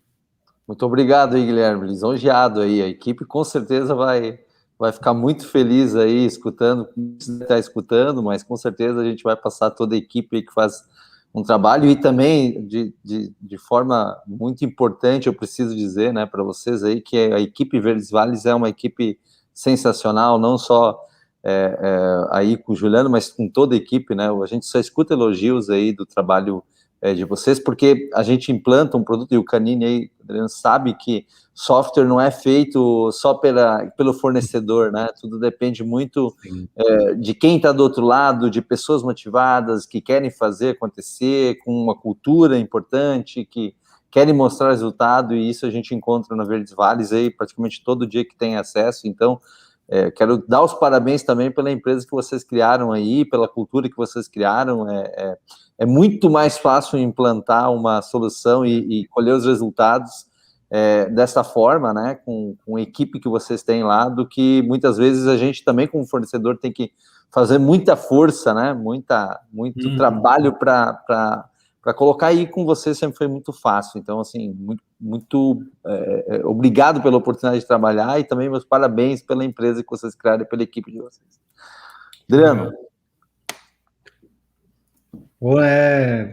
Douglas, tem coisa melhor do que ouvir um cliente, né? Dar um depoimento legal desse, isso aí, né? online ainda, né? Online, ao vivo, né? Eu não tive que nem pagar por isso, né? Imagina, né? Mas vou mandar um vinho agora, né? Pelo menos um vinho. Uma coisa. Porque diferente, né? A área de tecnologia, a gente sempre fala que a gente não tem algo palpável a entregar, né? A gente chega lá e vende um sonho, dizendo vai dar certo e tal, né? E depois, quando a gente recebe um feedback como você acabou de receber, né? Como a BI Machine, né, acabou de receber, é muito gratificante, né? E agradeço também, né, ao Douglas, ao Augusto aí pelo convite, né, a BI Machine como um todo também a gente considera um grande parceiro, porque é um parceiro de negócio. Nós vendemos BI Machine aos nossos clientes, né? Nós utilizamos a ferramenta, ela é parte do nosso dia a dia. O nosso presidente, o nosso CEO utiliza, o nosso VP utiliza, tá na mesa dele lá uma TV que ele utiliza o BI todo dia para acompanhar as informações. Anteriormente ficava pedindo relatório para um monte de gente.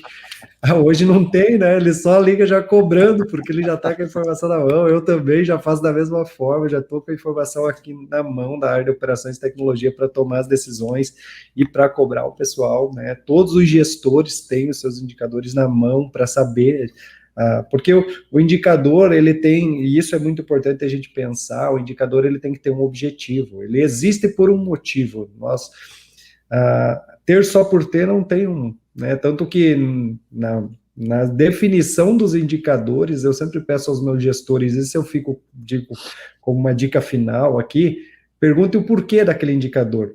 Que decisão que você pretende tomar baseado naquele indicador? Porque se não tiver um objetivo claro dele existir, não tem motivo, né? É um esforço de analisar, de tomar, de construir, que depois não tem motivo, né? Até para controlar alguma coisa que às vezes não te traz resultado.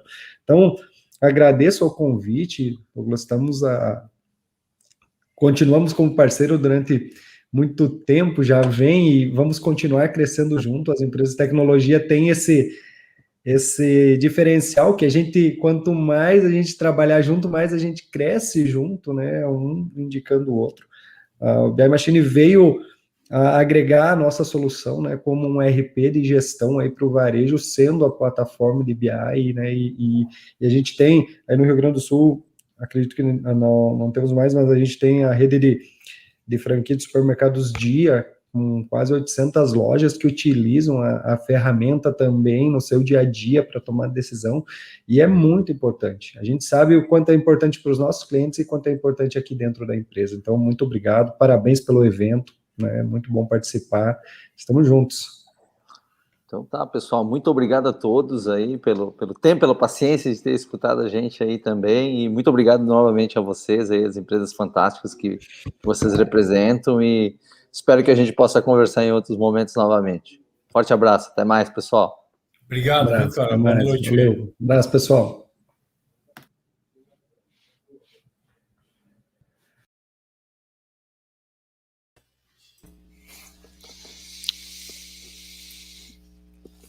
E então, pessoal, infelizmente, sempre tem aquela máxima, tudo que é bom dura pouco, né? Estamos aí com quase 3 horas de transmissão, mas conteúdos riquíssimos, conteúdos que, como o pessoal diversas vezes comentou, se deixassem iam mais horas e horas e horas adentro conversando. E então, pessoal, gostaria de agradecer a presença de todo mundo que ficou conosco até agora, ou os que porventura vão estar acompanhando depois no replay, ou em qualquer outro meio. Foi uma enorme satisfação estar aqui com vocês, conversando, compartilhando um pouquinho mais. E também deixo para a Jéssica deixar suas considerações finais do BI Machine Moving. Isso, concordo contigo, Gustavo. Foi um evento que a gente conseguiu aprender bastante coisa, né? Foi uma disseminação de conhecimento, né? E espero que a partir de amanhã a gente já consiga estar iniciando e colocando em prática tudo que todo mundo aqui conseguiu estar absorvendo do evento, né? Também fico muito grata em poder acompanhar desde o início até agora, então, todo o evento, junto com vocês. E até breve! Bom restante de semana! Com certeza deixar por último um comentário aqui que o Ronaldo trouxe para nós, que vem então os próximos eventos, lives, BI Machine Movings por aí. E reforçando também, pessoal, agradecer novamente a força de todos os nossos parceiros, da CISA, Econodata, Introduce, Paz, Pecim, Plumes, Squareplan, Move e Verdes Vagas. Então, quem participou ativamente dos painéis, ou nos ajudou na divulgação, ou na construção do evento. E foi muito bacana, então, pessoal. Desejo a todos uma ótima noite, restante de semana. E vamos lá. Forte abraço. Até mais. Tchau.